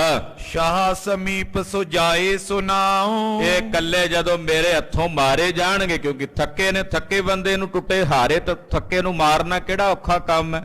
ਇਹ ਥੱਕ ਗਏ ਹੋਣਗੇ, ਮੈਂ ਇਹਨਾਂ ਨੂੰ ਮਾਰ ਦਿਆਂਗਾ ਤੇ ਮਾਰ ਕੇ ਜਦੋਂ ਬਾਦਸ਼ਾਹ ਕੋਲ ਜਾਵਾਂਗਾ ਤੇ ਬਾਦਸ਼ਾਹ ਨੂੰ ਜਾ ਕੇ ਸੁਣਾਵਾਂਗਾ। ਇਮ ਵਿਚਾਰ ਕਰ ਉਠ ਲਲਕਾਰਾ, ਤੇ ਬਾਦਸ਼ਾਹ ਕੋਲੋਂ ਮੈਨੂੰ ਜਸ ਮਿਲੇਗਾ, ਬਾਦਸ਼ਾਹ ਮੈਨੂੰ ਮਨਸਬਦਾਰ ਬਣਾਵੇਗਾ, ਬਾਦਸ਼ਾਹ ਮੈਨੂੰ ਅਹੁਦੇ ਦੇਵੇਗਾ। ਏਦਾਂ ਵਿਚਾਰ ਕਰਕੇ ਕਰਮ ਚੰਦ, ਚੰਦੂ ਦਾ ਲੜਕਾ, ਉੱਠ ਖਲੋਤਾ। ਠਾਂਡੇ ਰਹੋ ਨਵਾਬ ਤੈ ਮਾਰਾ, ਉੱਠ ਕੇ ਸਤਿਗੁਰਾਂ ਨੂੰ ਲਲਕਾਰਿਆ ਨੇ, ਤਲਵਾਰ ਢਾਲ ਆਪਣੀ ਸਾਂਭ ਲਈ ਹੱਥ ਵਿੱਚ। ਮਹਾਰਾਜ ਜੀ ਨੂੰ ਵੰਗਾਰ ਕੇ ਕਹਿੰਦਾ, ਖਲੋਤੇ ਰਹੋ ਗੁਰੂ ਜੀ, ਤੁਸੀਂ ਨਵਾਬ ਨੂੰ ਸੂਬੇ ਜਲੰਧਰ ਨੂੰ ਮਾਰ ਦਿੱਤਾ। ਨਿਜ ਕਰਤੂਤਨ ਕੋ ਫਲ ਲੀਜੇ, ਪਰ ਹੁਣ ਤੁਹਾਡੀ ਕਰਤੂਤ ਦਾ ਫਲ ਤੁਹਾਨੂੰ ਮਿਲੇਗਾ, ਔਰ ਉਹ ਫਲ ਮੈਂ ਤੁਹਾਨੂੰ ਦੇਵਾਂਗਾ। ਜਮ ਸਥਾਨ ਕੋ ਦੇਖਨ ਕੀਜੇ, ਤੁਸੀਂ ਆਪਣੀਆਂ ਕਰਤੂਤਾਂ ਦਾ ਫਲ ਲੈ ਲਓ ਹੁਣ ਮੇਰੇ ਕੋਲੋਂ। ਕਿਹੜਾ ਫਲ? ਤੁਹਾਨੂੰ ਜੰਮਾਂ ਦਾ ਥਾਂ ਵੇਖਣਾ ਪਏਗਾ। ਹੁਣ ਤੁਹਾਨੂੰ ਜਮਪੁਰੀ ਨੂੰ ਜਾਣਾ ਪਵੇਗਾ। ਮਲੇਛ ਕਰਮ ਚੰਦ ਨੂੰ ਇਹ ਨਹੀਂ ਪਤਾ ਕਿ ਸਤਿਗੁਰੂ ਜੀ ਦੇ ਦਰਸ਼ਨ ਕਰਨ ਵਾਲੇ ਸਿੱਖ, ਉਹ ਵੀ ਅਗਰ ਜਾਣ ਸੱਚਖੰਡ ਨੂੰ ਤੇ ਵੇਖ ਕੇ ਜਮਦੂਤ ਰਾਹ ਬਦਲ ਜਾਂਦੇ ਐ। ਜਿਨ੍ਹਾਂ ਦਾ ਨਾਂ ਲਿਆ ਜਮਦੂਤ ਥਰ ਥਰ ਕੰਬਣ ਲੱਗਦੇ ਐ, ਉਹਨਾਂ ਨੂੰ ਕਹਿੰਦਾ ਮੈਂ ਤੁਹਾਨੂੰ ਜਮਦੂਤਾਂ ਦੇ ਪਾਸ ਭੇਜਾਂਗਾ। ਹੁਣ ਨੰਦਨ ਚੰਦੂ ਸਵਾਹੀ ਕੇਰਾ, ਚੰਦੂ ਦੀਵਾਨ ਸਵਾਈ, ਚੰਦੂ ਸਵਾਈ, ਸਵਾਈ ਉਹਦਾ ਗੋਤ ਸੀ ਚੰਦੂ ਦਾ, ਖੱਤਰੀਆਂ ਦਾ ਇੱਕ ਗੋਤ ਹੁੰਦਾ ਸਵਾਈ। ਕਹਿੰਦਾ ਮੈਂ ਚੰਦੂ ਸਵਾਈ ਦਾ ਪੁੱਤਰ ਹਾਂ। ਮਹਾ ਕ੍ਰੋਧ ਤੇ ਸ਼੍ਰੀ ਗੁਰ ਹੇਰਾ, ਬੜੇ ਕ੍ਰੋਧ ਚ ਆ ਕੇ ਕਰਮ ਚੰਦ ਨੇ ਗੁਰੂ ਹਰਗੋਬਿੰਦ ਸਾਹਿਬ ਜੀ ਵੱਲ ਤੱਕਿਆ, ਵੇਖਿਆ। ਅਬਲੋ ਜੀਵਤ ਹੈਰਣ ਮਾਈ, ਮਹਾਰਾਜ ਜੀ ਵੇਖ ਕੇ ਨਾ ਉਹਨੂੰ ਗੁੱਸੇ ਵਿੱਚ, ਰੋਹ ਵਿੱਚ ਆ ਕੇ ਕਹਿੰਦੇ, ਤੂੰ ਜਿਉਣਾ ਹਾਲੇ? ਧੰਨ ਗੁਰੂ ਹਰਗੋਬਿੰਦ ਸਾਹਿਬ ਪਾਤਸ਼ਾਹ ਕਹਿੰਦੇ, ਹਾਲੇ ਤੱਕ ਤੂੰ ਟੁਰਿਆ ਫਿਰਦਾ, ਤੇਰੇ ਸਰੀਰ 'ਚ ਪ੍ਰਾਣ ਚੱਲਦੇ, ਹਾਲੇ ਤੂੰ ਜਿਉਂਦਾ ਫਿਰਦਾ। ਨਿਜ ਸੰਗਨ ਸੰਗ ਗਮਨਿਓ ਨਾਈ, ਤੂੰ ਆਪਣੇ ਸੰਗੀਆਂ ਨਾਲ ਹਾਲੇ ਗਿਆ ਨਹੀਂ, ਤੇਰੇ ਸੰਗੀ ਤਾਂ ਤੁਰ ਗਏ ਆ, ਤੂੰ ਹਾਲੇ ਇੱਥੇ ਹੀ ਖੜਾ, ਤੂੰ ਕਿਉਂ ਨਹੀਂ ਗਿਆ? ਤੋਹੇ ਉਡੀਕਤ ਹੋਏ ਅਗਾਰੀ, ਉਹ ਅੱਗੇ ਤੈਨੂੰ ਉਡੀਕਦੇ ਹੋਣਗੇ ਤੇਰੇ ਸੰਗੀ। ਰਤਨ ਚੰਦ ਤੇ ਅਬਦੁਲ ਖਾਨ ਸੂਬਾ ਜਲੰਧਰ, ਦੋਵੇਂ ਜਣੇ ਤੈਨੂੰ ਅੱਗੇ ਖਲੋਤੇ ਉਡੀਕਦੇ ਹੋਣਗੇ। ਕਿਮ ਬਿਲੰਬ ਤਿਨ ਪੀਛੇ ਧਾਰੀ, ਕਿਉਂ ਪਿੱਛੇ ਦੇਰੀ ਲਾ ਦਿੱਤੀ? ਉਡੀਕਦੇ ਹੋਣਗੇ, ਉਹਨਾਂ ਨੂੰ ਵੀ ਦੇਰੀ ਹੋਈ ਜਾਂਦੀ ਅੱਗੇ ਨਰਕਾਂ 'ਚ ਜਾਣ ਵਾਸਤੇ, ਤੇ ਤੈਨੂੰ ਉਡੀਕਦੇ ਹੋਣੇ ਆ, ਤੂੰ ਕਿਉਂ ਪਿੱਛੇ ਖੜਾ, ਦੇਰੀ ਲਾਈ ਆ? ਚੱਲ ਛੇਤੀ ਨਾਲ ਉਹਨਾਂ ਦੇ ਕੋਲ। ਨਿਕਟ ਆਓ ਤਿਨ ਸਾਥ ਮਿਲਾਵੇ, ਜਾ ਸਾਡੇ ਕੋਲ, ਤੈਨੂੰ ਉਹਨਾਂ ਦੇ ਨਾਲ ਰਲਾ ਦਿਆਂ, ਤੇਰੇ ਸੰਗੀ ਤੁਰ ਗਏ ਆ, ਤੂੰ ਦੇਰੀ ਨਾ ਲਾ, ਇੱਥੇ ਬਹੁਤਾ ਵੇਲਾ ਨਾ ਖਲੋ, ਆ ਜਾ ਮੇਰੇ ਪਾਸ, ਤੈਨੂੰ ਉਹਨਾਂ ਦੇ ਕੋਲ ਤੇਰੇ ਸੰਗੀਆਂ ਕੋਲ ਹੀ ਭੇਜ ਦਿਆਂ। ਬਹੁਰ ਇਕਾਕੀ ਜਮਪੁਰ ਜਾਵੇਂ। ਨਹੀਂ ਤਾਂ ਬਾਅਦ ਵਿੱਚ ਇਕੱਲਾ ਹੀ ਜਾਏਗਾ ਜਮਪੁਰੀ ਨੂੰ, ਤੰਗ ਹੋਵੇਂਗਾ। ਹੁਣ ਸਾਥੀਆਂ ਨਾਲ ਤੇਰਾ ਸਫ਼ਰ ਸੌਖਾ ਕੱਟਿਆ ਜਾਊ, ਸਾਥੀਆਂ ਨਾਲ ਸੰਗੀਆਂ ਨਾਲ ਸੌਖਾ ਚਲਾ ਜਾਏਗਾ। ਇਮ ਕਹਤੇ ਗੁਰੇ ਉੱਪਰ ਆਇਓ। ਏਦਾਂ ਮਹਾਰਾਜ ਜੀ ਕਹਿ ਰਹੇ ਸਨ। ਇਹਨਾਂ ਨੂੰ ਕਰਮਚੰਦ ਸਤਿਗੁਰਾਂ ਦੇ ਵੱਲ ਆਇਆ। ਨਾਂਗੋ ਚੰਦਰ ਹਾਂਸ ਚਮਕਾਇਓ। ਨੰਗੀ ਤਲਵਾਰ ਇਹਦੇ ਹੱਥ ਵਿੱਚ ਚਮਕ ਰਹੀ ਹੈ ਕਰਮਚੰਦ ਪਾਪੀ ਦੇ। ਜਿਮ ਦੀਪਕ ਪਰ ਜਾਏ ਪਤੰਗ। ਏਦਾਂ ਵੱਧ ਕੇ ਆਇਆ ਸਤਿਗੁਰਾਂ ਵੱਲ ਮਰਨ ਵਾਸਤੇ, ਜਿਵੇਂ ਕਿਸੇ ਦੀਵੇ ਦੀ ਲਾਟ ਤੇ ਕੋਈ ਪਤੰਗਾ ਭਮੱਕੜ ਨਹੀਂ ਜਾਂਦਾ, ਤੇ ਜਦੋਂ ਜਾਂਦਾ ਉਹ ਅੱਗ ਦੇ ਦੀਵੇ ਦੇ ਨਾਲ ਹੀ ਲੱਗਦਾ, ਉਸੇ ਵੇਲੇ ਸੜ ਕੇ ਮਰ ਕੇ ਡਿੱਗ ਜਾਂਦਾ। ਏਦਾਂ ਆਇਆ ਕਰਮਚੰਦ ਸਤਿਗੁਰਾਂ ਵੱਲ ਵੱਧ ਕੇ ਜਿਵੇਂ ਦੀਵੇ ਤੇ ਪਤੰਗਾ ਆਉਂਦਾ ਹੈ। ਕਰੇ ਬਿਨਾਸ਼ਨ ਆਪਣੇ ਅੰਗ। ਦੀਵੇ ਦਾ ਤਾਂ ਕੁਝ ਨਹੀਂ ਵਿਗੜਦਾ, ਪਰ ਪਤੰਗਾ ਆਪਣੇ ਆਪ ਨੂੰ ਸਾੜ ਕੇ ਸਵਾਹ ਕਰ ਲੈਂਦਾ। ਮੂਰਖ ਜਾਏ ਨੀਰ ਤਬ ਠਾਨਾ। ਏਦਾਂ ਕਰਮਚੰਦ ਆਇਆ ਸਤਿਗੁਰਾਂ ਦੇ ਨੇੜੇ। ਸਤਿਗੁਰ ਬੋਲੇ ਬਨ ਸਾਵਧਾਨਾ। ਸਤਿਗੁਰੂ ਜੀ ਬੋਲੇ, ਕਹਿੰਦੇ ਕਰਮਚੰਦ ਸਾਵਧਾਨ ਹੋ ਜਾ, ਹੁਣ ਚੰਗੀ ਤਰ੍ਹਾਂ ਤਿਆਰ ਬਰ ਤਿਆਰ ਹੋ ਜਾ। ਕਰ ਲਿਓ ਵਾਰ ਪ੍ਰਥਮ ਬਲ ਧਰ ਕੇ। ਪਹਿਲਾ ਵਾਰ ਤੂੰ ਕਰ ਲੈ, ਪੂਰਾ ਬਲ ਲਾ ਲੈ ਆਪਣਾ, ਪੂਰਾ ਤਾਣ। ਜਿੰਨੀ ਵਿਦਿਆ ਤੇਰੇ ਪਿਓ ਨੇ ਤੈਨੂੰ ਸਿਖਾਈ ਹੈ, ਤੇਰੇ ਉਸਤਾਦਾਂ ਨੇ ਤੈਨੂੰ ਸਿਖਾਈ ਤਲਵਾਰ ਚਲਾਉਣ ਦੀ, ਉਹ ਸਾਰੀ ਵਿਦਿਆ ਪ੍ਰਗਟ ਕਰ ਲੈ। ਪਹਿਲਾ ਵਾਰ ਤੂੰ ਕਰ ਲੈ, ਕਿਉਂਕਿ ਸਾਡੇ ਵਾਰ ਤੋਂ ਬਾਅਦ ਤੂੰ ਵਾਰ ਕਰਨ ਜੋਗਾ ਨਹੀਂ ਰਹਿਣਾ। ਨਹੀਂ ਤਾਂ ਪਛਤੇ ਹੈ ਪੀਛੇ ਮਰ ਕੇ। ਮਰਨ ਤੋਂ ਬਾਅਦ ਫਿਰ ਪਛਤਾਵਾ ਹੀ ਕਰੇਗਾ ਵੀ ਮੈਨੂੰ ਵਾਰ ਕਰਨ ਦਾ ਮੌਕਾ ਨਹੀਂ ਮਿਲਿਆ। ਮੁੜ ਕੇ ਪਛਤਾਵਾ ਕੀਤਿਆਂ ਤੇਰੇ ਕੁਝ ਵੀ ਪੱਲੇ ਨਹੀਂ ਪੈਣਾ। ਸੁਨਤ ਵਾਰ ਕੀ ਨਸਤਾ ਬਿਆਏ। ਸੁਣ ਕੇ ਨੇ ਮਹਾਰਾਜ ਜੀ ਦੇ ਉੱਤੇ ਆ ਕੇ ਵਾਰ ਕੀਤਾ। ਸਿਰ ਕੋ ਕਿਦੋਂ ਸਿਕੰਦ ਤਕਾਏ। ਕਹਿੰਦੇ ਮਹਾਰਾਜ ਜੀ ਦੇ ਸਿਰ ਨੂੰ ਵੇਖਦਾ ਤੇ ਮੋਢੇ ਨੂੰ ਤੱਕਦਾ ਵੀ ਇੱਥੇ ਵਾਰ ਕਰਾਂ ਕਿ ਸੀਸ ਤੇ ਕਰਾਂ। ਖੜਗ ਚਲਾਇਓ ਗੋਰੇ ਆਵੇ ਲੋਕਾਂ। ਸਤਿਗੁਰੂ ਜੀ ਨੇ ਜਦੋਂ ਇਹਨੂੰ ਵੇਖਿਆ ਤਲਵਾਰ ਚਲਾਉਂਦਾ, ਆਪਨ ਖੜਗ ਪਰ ਤਿਸ ਕੋ ਰੋਕਾ। ਪਹਿਲਾ ਵਾਰ ਇਹਦਾ ਸਤਿਗੁਰੂ ਜੀ ਨੇ ਆਪਣੀ ਤਲਵਾਰ ਤੇ ਰੋਕ ਲਿਆ, ਫਿਰ ਦੂਜਾ ਵਾਰ ਵੀ ਤਲਵਾਰ ਤੇ ਰੋਕ ਲਿਆ। ਰਿਸਤੇ ਬਲ ਤੇ ਤਿਨੇ ਪ੍ਰਹਾਰਾ। ਕਹਿੰਦੇ ਇਹਨੇ ਜ਼ੋਰ ਨਾਲ ਇਹਨੇ ਵਾਰ ਕੀਤਾ ਕਰਮਚੰਦ ਨੇ, ਸਤਿਗੁਰਾਂ ਨੇ ਤਲਵਾਰ ਤੇ ਹੀ ਰੋਕਿਆ। ਬਜਿਓ ਖੜਗ ਪਰ ਖੜਗ ਕਰਾਰਾ। ਇਹਦੀ ਤਲਵਾਰ ਸਤਿਗੁਰਾਂ ਦੀ ਤਲਵਾਰ ਤੇ ਬੜੇ ਜ਼ੋਰ ਨਾਲ ਵੱਜੀ। ਦੋਨੋਂ ਟੂਟ ਧਰਾ ਪਰ ਪਰੇ। ਕਰਮਚੰਦ ਦੀ ਵੀ ਤਲਵਾਰ ਟੁੱਟ ਗਈ, ਸਤਿਗੁਰੂ ਗੁਰੂ ਹਰਗੋਬਿੰਦ ਸਾਹਿਬ ਜੀ ਦੀ ਵੀ ਤਲਵਾਰ ਟੁੱਟ ਕੇ ਜ਼ਮੀਨ ਤੇ ਜਾ ਪਈ। ਦੋਨੋਂ ਮੁਸ਼ਟ ਰਹੀ ਕਰ ਧਰੇ। ਹੁਣ ਮਹਾਰਾਜ ਜੀ ਦੇ ਹੱਥ ਵਿੱਚ ਤਲਵਾਰ ਦਾ ਮੁੱਠਾ ਰਹਿ ਗਿਆ, ਉਹਦਾ ਵੀ ਤਲਵਾਰ ਦਾ ਹੀ ਮੁੱਠਾ ਉਹਦੇ ਹੱਥ 'ਚ ਰਹਿ ਗਿਆ। ਉੱਤੋਂ ਤਲਵਾਰਾਂ ਟੁੱਟ ਗਈਆਂ ਦੋਵੇਂ, ਛੇਵੇਂ ਪਾਤਸ਼ਾਹ ਦੀ ਵੀ ਤੇ ਕਰਮਚੰਦ ਦੀ ਵੀ। ਪਿਕ ਸ਼੍ਰੀ ਹਰਗੋਬਿੰਦ ਵਿਚਾਰੇ। ਇਹਨੂੰ ਵੇਖ ਕੇ ਕਰਮਚੰਦ ਨੂੰ ਗੁਰੂ ਹਰਗੋਬਿੰਦ ਸਾਹਿਬ ਛੇਵੇਂ ਪਾਤਸ਼ਾਹ ਵਿਚਾਰ ਕਰਦੇ, ਆਪਣੇ ਮਨ ਹੀ ਮਨ ਸੋਚਦੇ। ਅਬ ਜਮਦਰ ਸੋ ਜੇ ਇਸ ਮਾਰੇ। ਮਹਾਰਾਜ ਜੀ ਦੇ ਕਮਰ ਕੱਸੇ 'ਚ ਕਟਾਰ ਸੀ। ਪਾਤਸ਼ਾਹ ਸੋਚਦੇ ਆ ਵੀ ਜੇ ਇਹਨੂੰ ਕਟਾਰ ਨਾਲ ਮਾਰਿਆ, ਵੀ ਕਟਾਰ ਨਾਲ ਇਹਦੇ ਤੇ ਵਾਰ ਕੀਤਾ, ਸ਼ਸਤਰ ਮੋਤ ਤੇ ਦੁਸ਼ਟ ਮਰੇ। ਤੇ ਸ਼ਸਤਰ ਵੱਜਣ ਨਾਲ ਇਹ ਦੁਸ਼ਟ ਮਰੇਗਾ, ਸ਼ਸਤਰ ਦੇ ਵਾਰ ਨਾਲ ਇਹ ਦੁਸ਼ਟ ਦੀ ਮੌਤ ਹੋਵੇਗੀ। ਜਾਂ ਤੇ ਹਾਥਨ ਸਾਤ ਹਤੇ ਹੈ। ਤੇ ਸ਼ਸਤਰ ਦੇ ਵੱਜਣ ਨਾਲ ਜਦੋਂ ਮੌਤ ਹੋਵੇਗੀ ਮੁਕਤ ਹੋ ਜਾਏਗਾ, ਇਹ ਜੰਮਾ ਕੋਲ ਨਹੀਂ ਜਾਏਗਾ।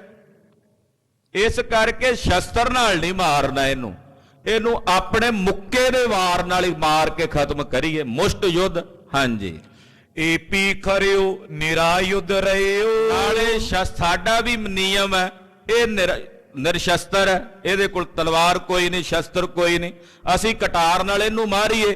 ਇਹ ਵੀ ਯੋਗ ਨਹੀਂ ਵੀ ਨਿਹੱਥੇ ਨੂੰ ਆਪਣੇ ਕਟਾਰ ਨਾਲ ਸ਼ਸਤਰ ਨਾਲ ਮਾਰੀਏ। ਹਤਨ ਸ਼ਸਤਰ ਨੇ ਆਛੋ ਲਇਓ। ਇਹ ਚੰਗੀ ਗੱਲ ਨਹੀਂ, ਨਾਲੇ ਸ਼ਸਤਰ ਵਾਲੇ ਨੂੰ ਮਾਰਨਾ ਵੀ ਨਹੀਂ ਚਾਹੁੰਦੇ। ਜੇ ਸ਼ਸਤਰ ਨਾਲ ਮਾਰ ਦਈਏ ਤੇ ਇਹ ਪਾਪੀ ਮੁਕਤ ਹੋ ਜਾਏਗਾ, ਤੇ ਜੇ ਨਿਹੱਥੇ ਨੂੰ ਵੀ ਮਾਰੀਏ ਤਾਂ ਵੀ ਗੱਲ ਨਹੀਂ ਬਣਦੀ, ਅਸੀਂ ਸ਼ਸਤਰ ਨਾਲ ਮਾਰੀਏ। ਇਸ ਕਰਕੇ ਸ਼ਸਤਰ ਤੋਂ ਬਿਨਾਂ ਹੀ ਇਹਨੂੰ ਮਾਰਨਾ ਕਰਮਚੰਦ ਨੂੰ।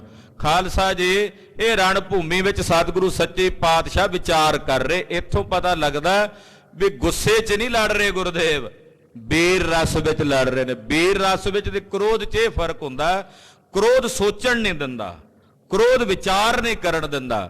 ਬੀਰ ਰਸ ਉਹ ਹੁੰਦਾ ਵੀ ਕ੍ਰੋਧ ਤਾਂ ਹੈ ਪਰ ਨਾਲ ਵਿਚਾਰ ਵੀ ਹੈ। ਕੱਲਾ ਕ੍ਰੋਧ ਨਹੀਂ ਹੈ, ਵਿਚਾਰ ਤੇ ਹੋਸ਼ ਜਦੋਂ ਮਿਲ ਜਾਣ ਕ੍ਰੋਧ ਨਾਲ ਤੇ ਫਿਰ ਉਹ ਵੀਰ ਰਸ ਬਣਦਾ ਹੈ। ਹਾਂਜੀ, ਬਲ ਕਰ ਗਈ ਬਾਹੋਂ ਗੁਰ ਤਬੇ। ਸਤਿਗੁਰੂ ਜੀ ਨੇ ਉਹਦੇ ਹੱਥ 'ਚ ਵੀ ਮੁੱਠਾ ਸੀ, ਉਹਨੇ ਸੁੱਟ ਦਿੱਤਾ, ਪਾਤਸ਼ਾਹ ਨੇ ਵੀ ਮੁੱਠਾ ਸੁੱਟ ਦਿੱਤਾ। ਢਾਲ ਗੁਰਦੇਵ ਦੇ ਪਹਿਲਾਂ ਹੀ ਮੋਢਿਆਂ ਤੇ ਸੀ। ਮਹਾਰਾਜ ਜੀ ਨੇ ਜਾ ਕੇ ਬਲ ਨਾਲੇ ਦੀ ਬਾਹ ਪਕੜ ਲਈ। ਜਤਨ ਛੁਟਨ ਇਤ ਠਾਨਤ ਸਬੇ। ਬਾਹ ਫੜ ਕੇ ਮਹਾਰਾਜ ਜੀ ਨੇ ਏਦਾਂ ਥੋੜੀ ਜੀ ਮਾੜੀ ਜੀ ਟੈਟ ਜੀ ਕੀਤੀ, ਏਦਾਂ ਥੋੜੀ ਜੀ ਘੁਮਾਈ। ਇਹ ਯਤਨ ਕਰਨ ਲੱਗਾ ਵੀ ਮੈਂ ਬਾਹ ਛਡਾ ਲਾਂ। ਸਤਿਗੁਰਾਂ ਦੇ ਹੱਥ 'ਚੋਂ ਬਾਹ ਕਿੱਥੇ ਛਡਾ ਲਏ। ਗੁਰਦੇਵ ਜਦੋਂ ਪੈਂਦੇ ਖਾਂ ਐਡਾ ਬਲੀ ਸੀ ਵੀ ਦੋ ਭਿੜ ਦੇ ਸਾਹਨਾਂ ਨੂੰ ਸਿੰਘਾਂ ਤੋਂ ਪਕੜ ਕੇ ਪਿੱਛੇ ਚੱਕ ਧੱਕ ਦਿੰਦਾ ਸੀ। ਲੋਹੇ ਦੀ ਢਾਲ ਕਾਗਜ਼ ਵਾਂਗੂ ਪਾੜ ਦਿੰਦਾ ਸੀ।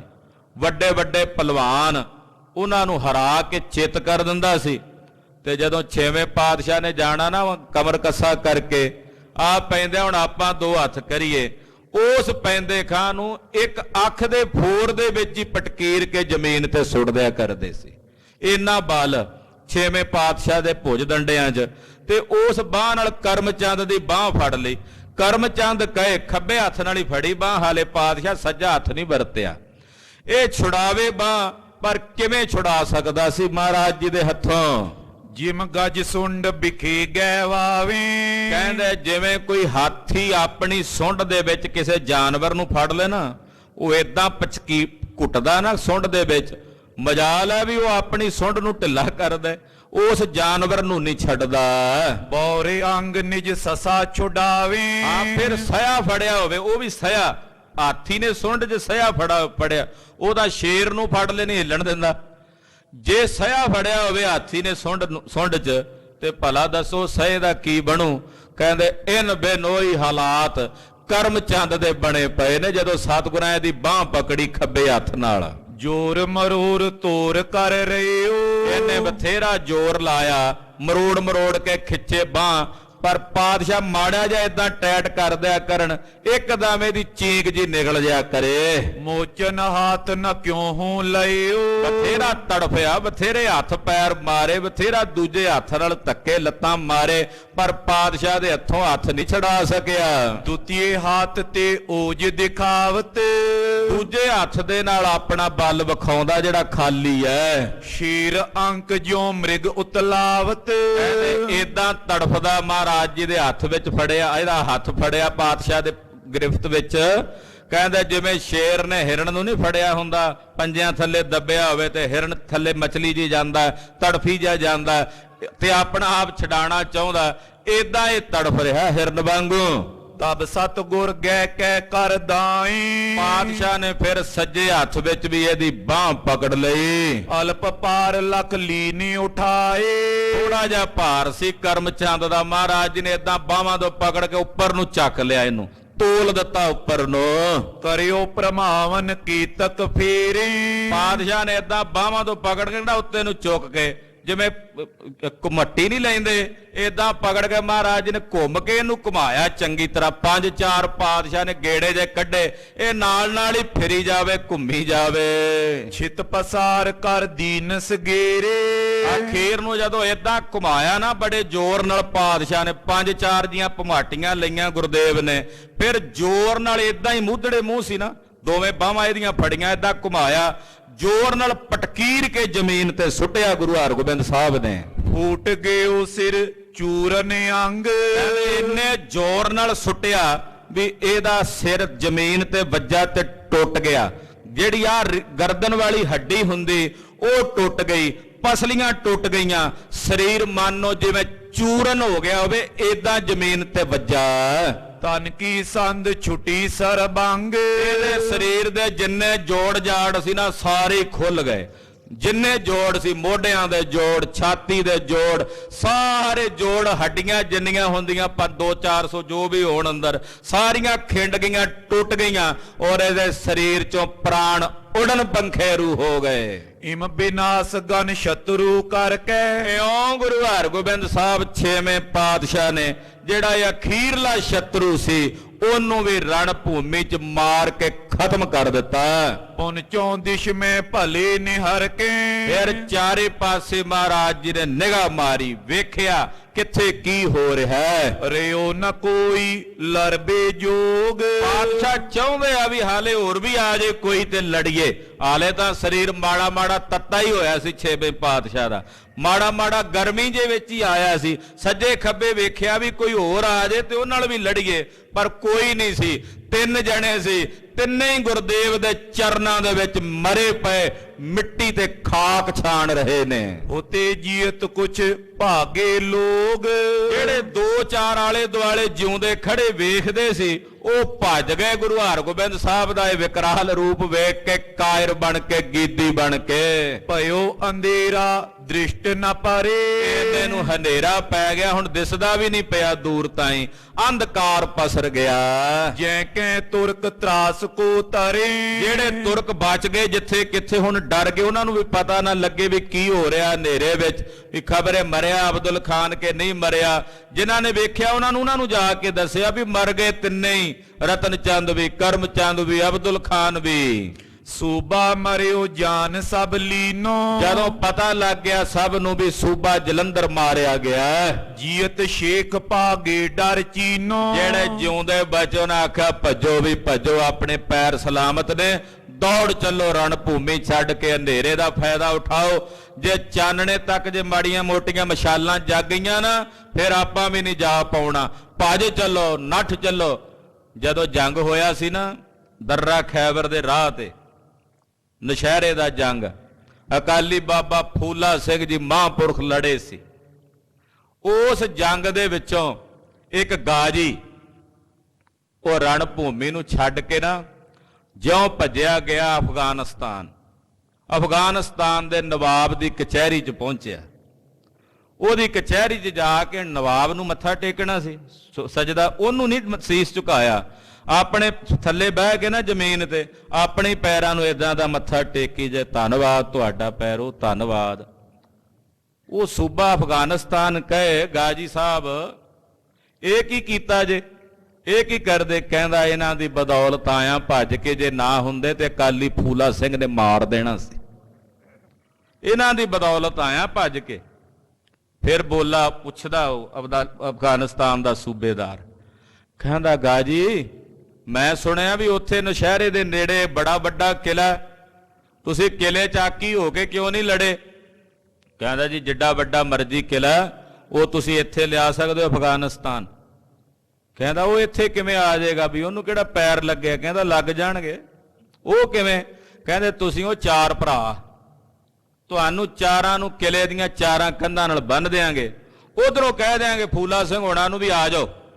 ਜਦੋਂ ਨਾ ਆਉਣਾ ਤੁਸੀਂ ਲੜਨਾ ਥੋੜੀ ਹੈ, ਜਿਵੇਂ ਮੈਂ ਆਇਆ ਭੱਜ ਕੇ, ਇਦਾਂ ਤੁਸੀਂ ਚੌਂ ਭਰਾਵਾਂ ਨੇ ਭੱਜਣਾ, ਤੁਹਾਡੇ ਨਾਲ ਕਿਲਾ ਵੀ ਖਿੱਚਿਆ ਖਿੱਚਿਆ ਇੱਥੇ ਅਫਗਾਨਿਸਤਾਨ ਪਹੁੰਚ ਜਾਣਾ। ਉਹ ਬੜਾ ਹੈਰਾਨ ਹੋਇਆ, ਕਹਿੰਦਾ ਗਾਜੀ ਇੰਨਾ ਡਰ ਗਿਆ, ਇਦਾਂ ਲੜਦੇ ਆ ਸਿੰਘ, ਇੰਨੇ ਦਲੇਰੀ ਨਾਲ ਲੜਦੇ ਆ। ਜੇ ਕਿਤੇ ਜਿਹਾਦ ਹੋਇਆ, ਜਿਹਾਦ ਦੇ ਨਾਂ ਤੇ ਲੜਨਾ ਪਿਆ ਤੇ ਲੜੇਗਾ ਨਹੀਂ ਤੂੰ? ਕਹਿੰਦਾ ਲੜਾਂਗਾ, ਜੇ ਗੱਲ ਜਿਹਾਦ ਦੀ ਹੋਵੇਗੀ ਫਿਰ ਥੋੜੀ ਪਿੱਛੇ ਹਟਾਂਗਾ, ਜਿਹਾਦ ਦੇ ਨਾਂ ਤੇ ਲੜਾਂਗੇ, ਪਰ ਇੱਕ ਸ਼ਰਤ ਤੇ ਲੜਾਂਗਾ, ਇੱਕ ਸ਼ਰਤ ਤੇ। ਕਹਿੰਦਾ ਕੀ ਸ਼ਰਤ? ਕਹਿੰਦਾ ਏਡਾ ਵੱਡਾ ਬਰਛਾ ਹੋਵੇਗਾ ਮੇਰੇ ਹੱਥ ਵਿੱਚ, ਜਿਹਦਾ ਅਗਲਾ ਸਿਰਾ ਅੰਮ੍ਰਿਤਸਰ ਸ਼ਹਿਰ 'ਚ ਤੇ ਪਿਛਲਾ ਅਫਗਾਨਿਸਤਾਨ 'ਚ ਹੋਵੇ, ਫਿਰ ਲੜਾਂਗਾ। ਜੇ ਕਹੇ ਵੀ ਉਹਨਾਂ ਦੇ ਸਾਹਮਣੇ ਜਾ ਕੇ ਰਣ ਭੂਮੀ 'ਚ ਅੱਖਾਂ ਚੱਖਾਂ ਪਾ ਕੇ ਲੜਾਂ, ਕਹਿੰਦਾ ਫਿਰ ਤੇ ਮੈਂ ਜਿਹਾਦ ਦੇ ਨਾਂ ਤੇ ਵੀ ਨਹੀਂ ਲੜਨਾ। ਇਹ ਸੀ ਖਾਲਸੇ ਦੀ ਤੇਗ ਦੇ ਜੌਹਰ।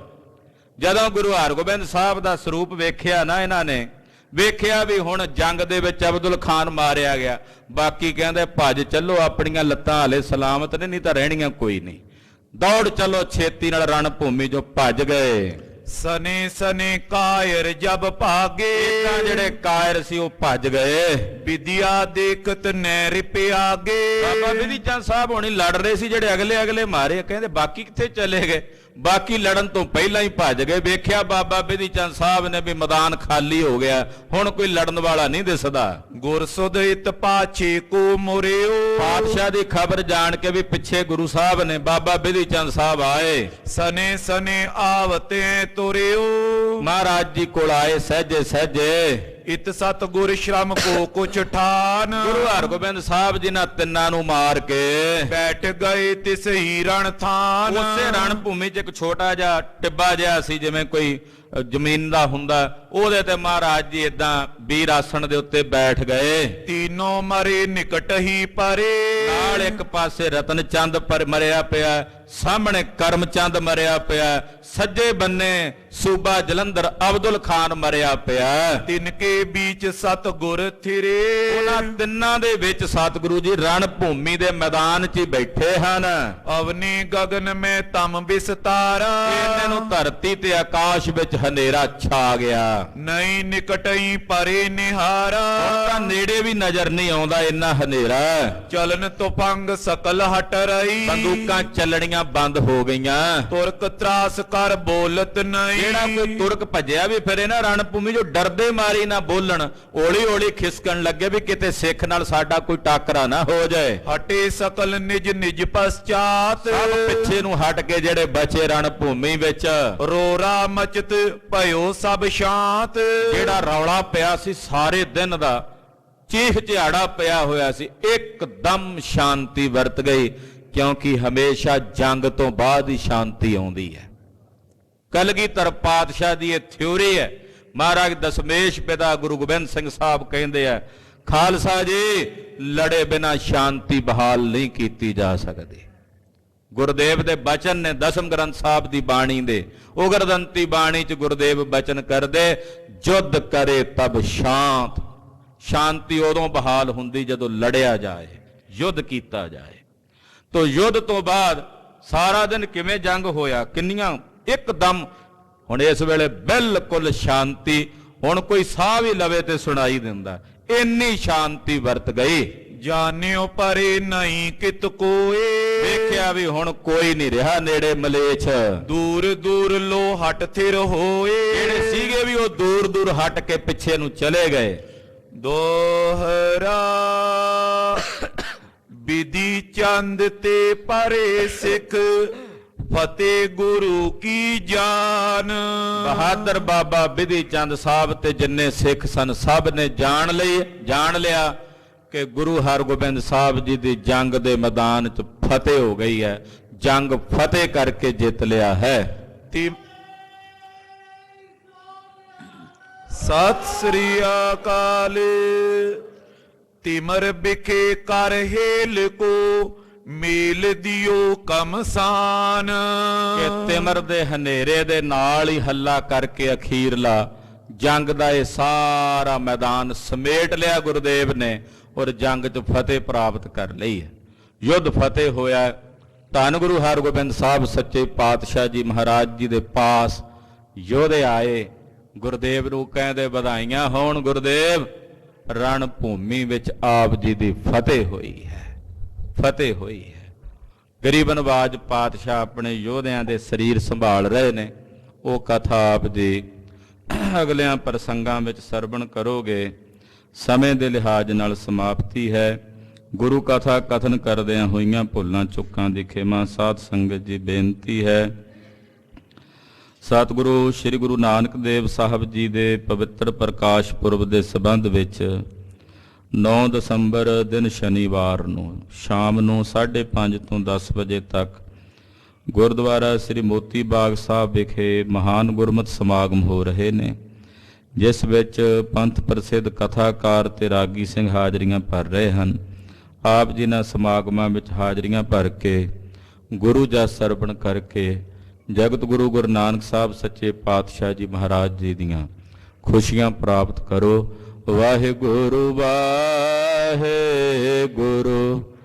ਵਾਹਿਗੁਰੂ ਵਾਹਿਗੁਰੂ ਵਾਹਿਗੁਰੂ ਵਾਹਿਗੁਰੂ ਵਾਹਿਗੁਰੂ ਵਾਹਿਗੁਰੂ ਵਾਹਿਗੁਰੂ ਵਾਹਿਗੁਰੂ ਵਾਹਿਗੁਰੂ ਵਾਹਿਗੁਰੂ ਵਾਹਿਗੁਰੂ ਵਾਹਿਗੁਰੂ ਵਾਹਿਗੁਰੂ ਵਾਹਿਗੁਰੂ ਵਾਹਿਗੁਰੂ ਵਾਹਿਗੁਰੂ ਵਾਹਿਗੁਰੂ ਵਾਹਿਗੁਰੂ ਵਾਹਿਗੁਰੂ ਵਾਹਿਗੁਰੂ ਵਾਹਿਗੁਰੂ ਵਾਹਿਗੁਰੂ ਵਾਹਿਗੁਰੂ ਵਾਹਿਗੁਰੂ ਵਾਹਿਗੁਰੂ ਵਾਹਿਗੁਰੂ ਵਾਹਿਗੁਰੂ ਵਾਹਿਗੁਰੂ ਵਾਹਿਗੁਰੂ ਵਾਹਿਗੁਰੂ ਵਾਹਿਗੁਰੂ ਹੇ ਅਚੁੱਤ ਹੈ ਪਾਰ ਬ੍ਰਹਮ ਅਬਨਾਸੀ ਅਗਨਾਸ ਹੇ ਪੂਰਨ ਹੈ ਸਰਬ ਮੈਂ ਦੁਖ ਭੰਜਨ ਗੁਣ ਤਾਸ ਹੇ ਸੰਗੀ ਹੈ ਨਿਰੰਕਾਰ ਏ ਨਿਰਗੁਣ ਸਭ ਟੇਕ ਹੇ ਗੋਬਿੰਦ ਹੈ ਗੁਣ ਨਿਧਾਨ ਜਾਂ ਕੀ ਸਦਾ ਬਬੇਕ ਹੇ ਅਪਰੰਪਰ ਹਰ ਹਰੇ ਐ ਪੀਓ ਅਣਹਾਰ ਹੇ ਸੰਤਹ ਕੈ ਸਦਾ ਸੰਗ ਨਿਧਾਰਾ ਆਧਾਰ ਹੇ ਠਾਕੁਰ ਹਾਂ ਦਾਸਰੋ ਨਿਰਗੁਣ ਗੁਣ ਨਹੀਂ ਕੋਏ ਨਾਨਕ ਦੀਜੈ ਨਾਮ ਦਾਨ ਰਾਖੋਈਐ ਪਰੋਏ ਆਏ ਪ੍ਰਭ ਸ਼ਰਣਾਗਤੀ ਕਿਰਪਾ ਨਿਧ ਦਿਆਲ ਏਕ ਅੱਖਰ ਹਰ ਮਨ ਬਸਤ ਨਾਨਕ ਹੋਤਿ ਨਿਹਾਲ ਵਾਹਿਗੁਰੂ ਨਾਮ ਜਹਾਜ ਹੈ ਚੜੇ ਸੋ ਤੇਰੇ ਪਾਰ ਜੋ ਸ਼ਰਦਾ ਕਰ ਸੇਵੰਦੇ ਗੁਰ ਪਾਰੇ ਉਤਾਰਨ ਹਾਰ ਵਾਹਿਗੁਰੂ ਨਾਮ ਜਹਾਜ ਹੈ ਚੜੇ ਸੋ ਤੇਰੇ ਪਾਰ ਜੋ ਸ਼ਰਦਾ ਕਰ ਸੇਵੰਦੇ ਗੁਰ ਪਾਰੇ ਉਤਾਰਨ ਹਾਰ ਵਾਹਿਗੁਰੂ ਜੀ ਕਾ ਖਾਲਸਾ ਵਾਹਿਗੁਰੂ ਜੀ ਕੀ ਫਤਿਹ।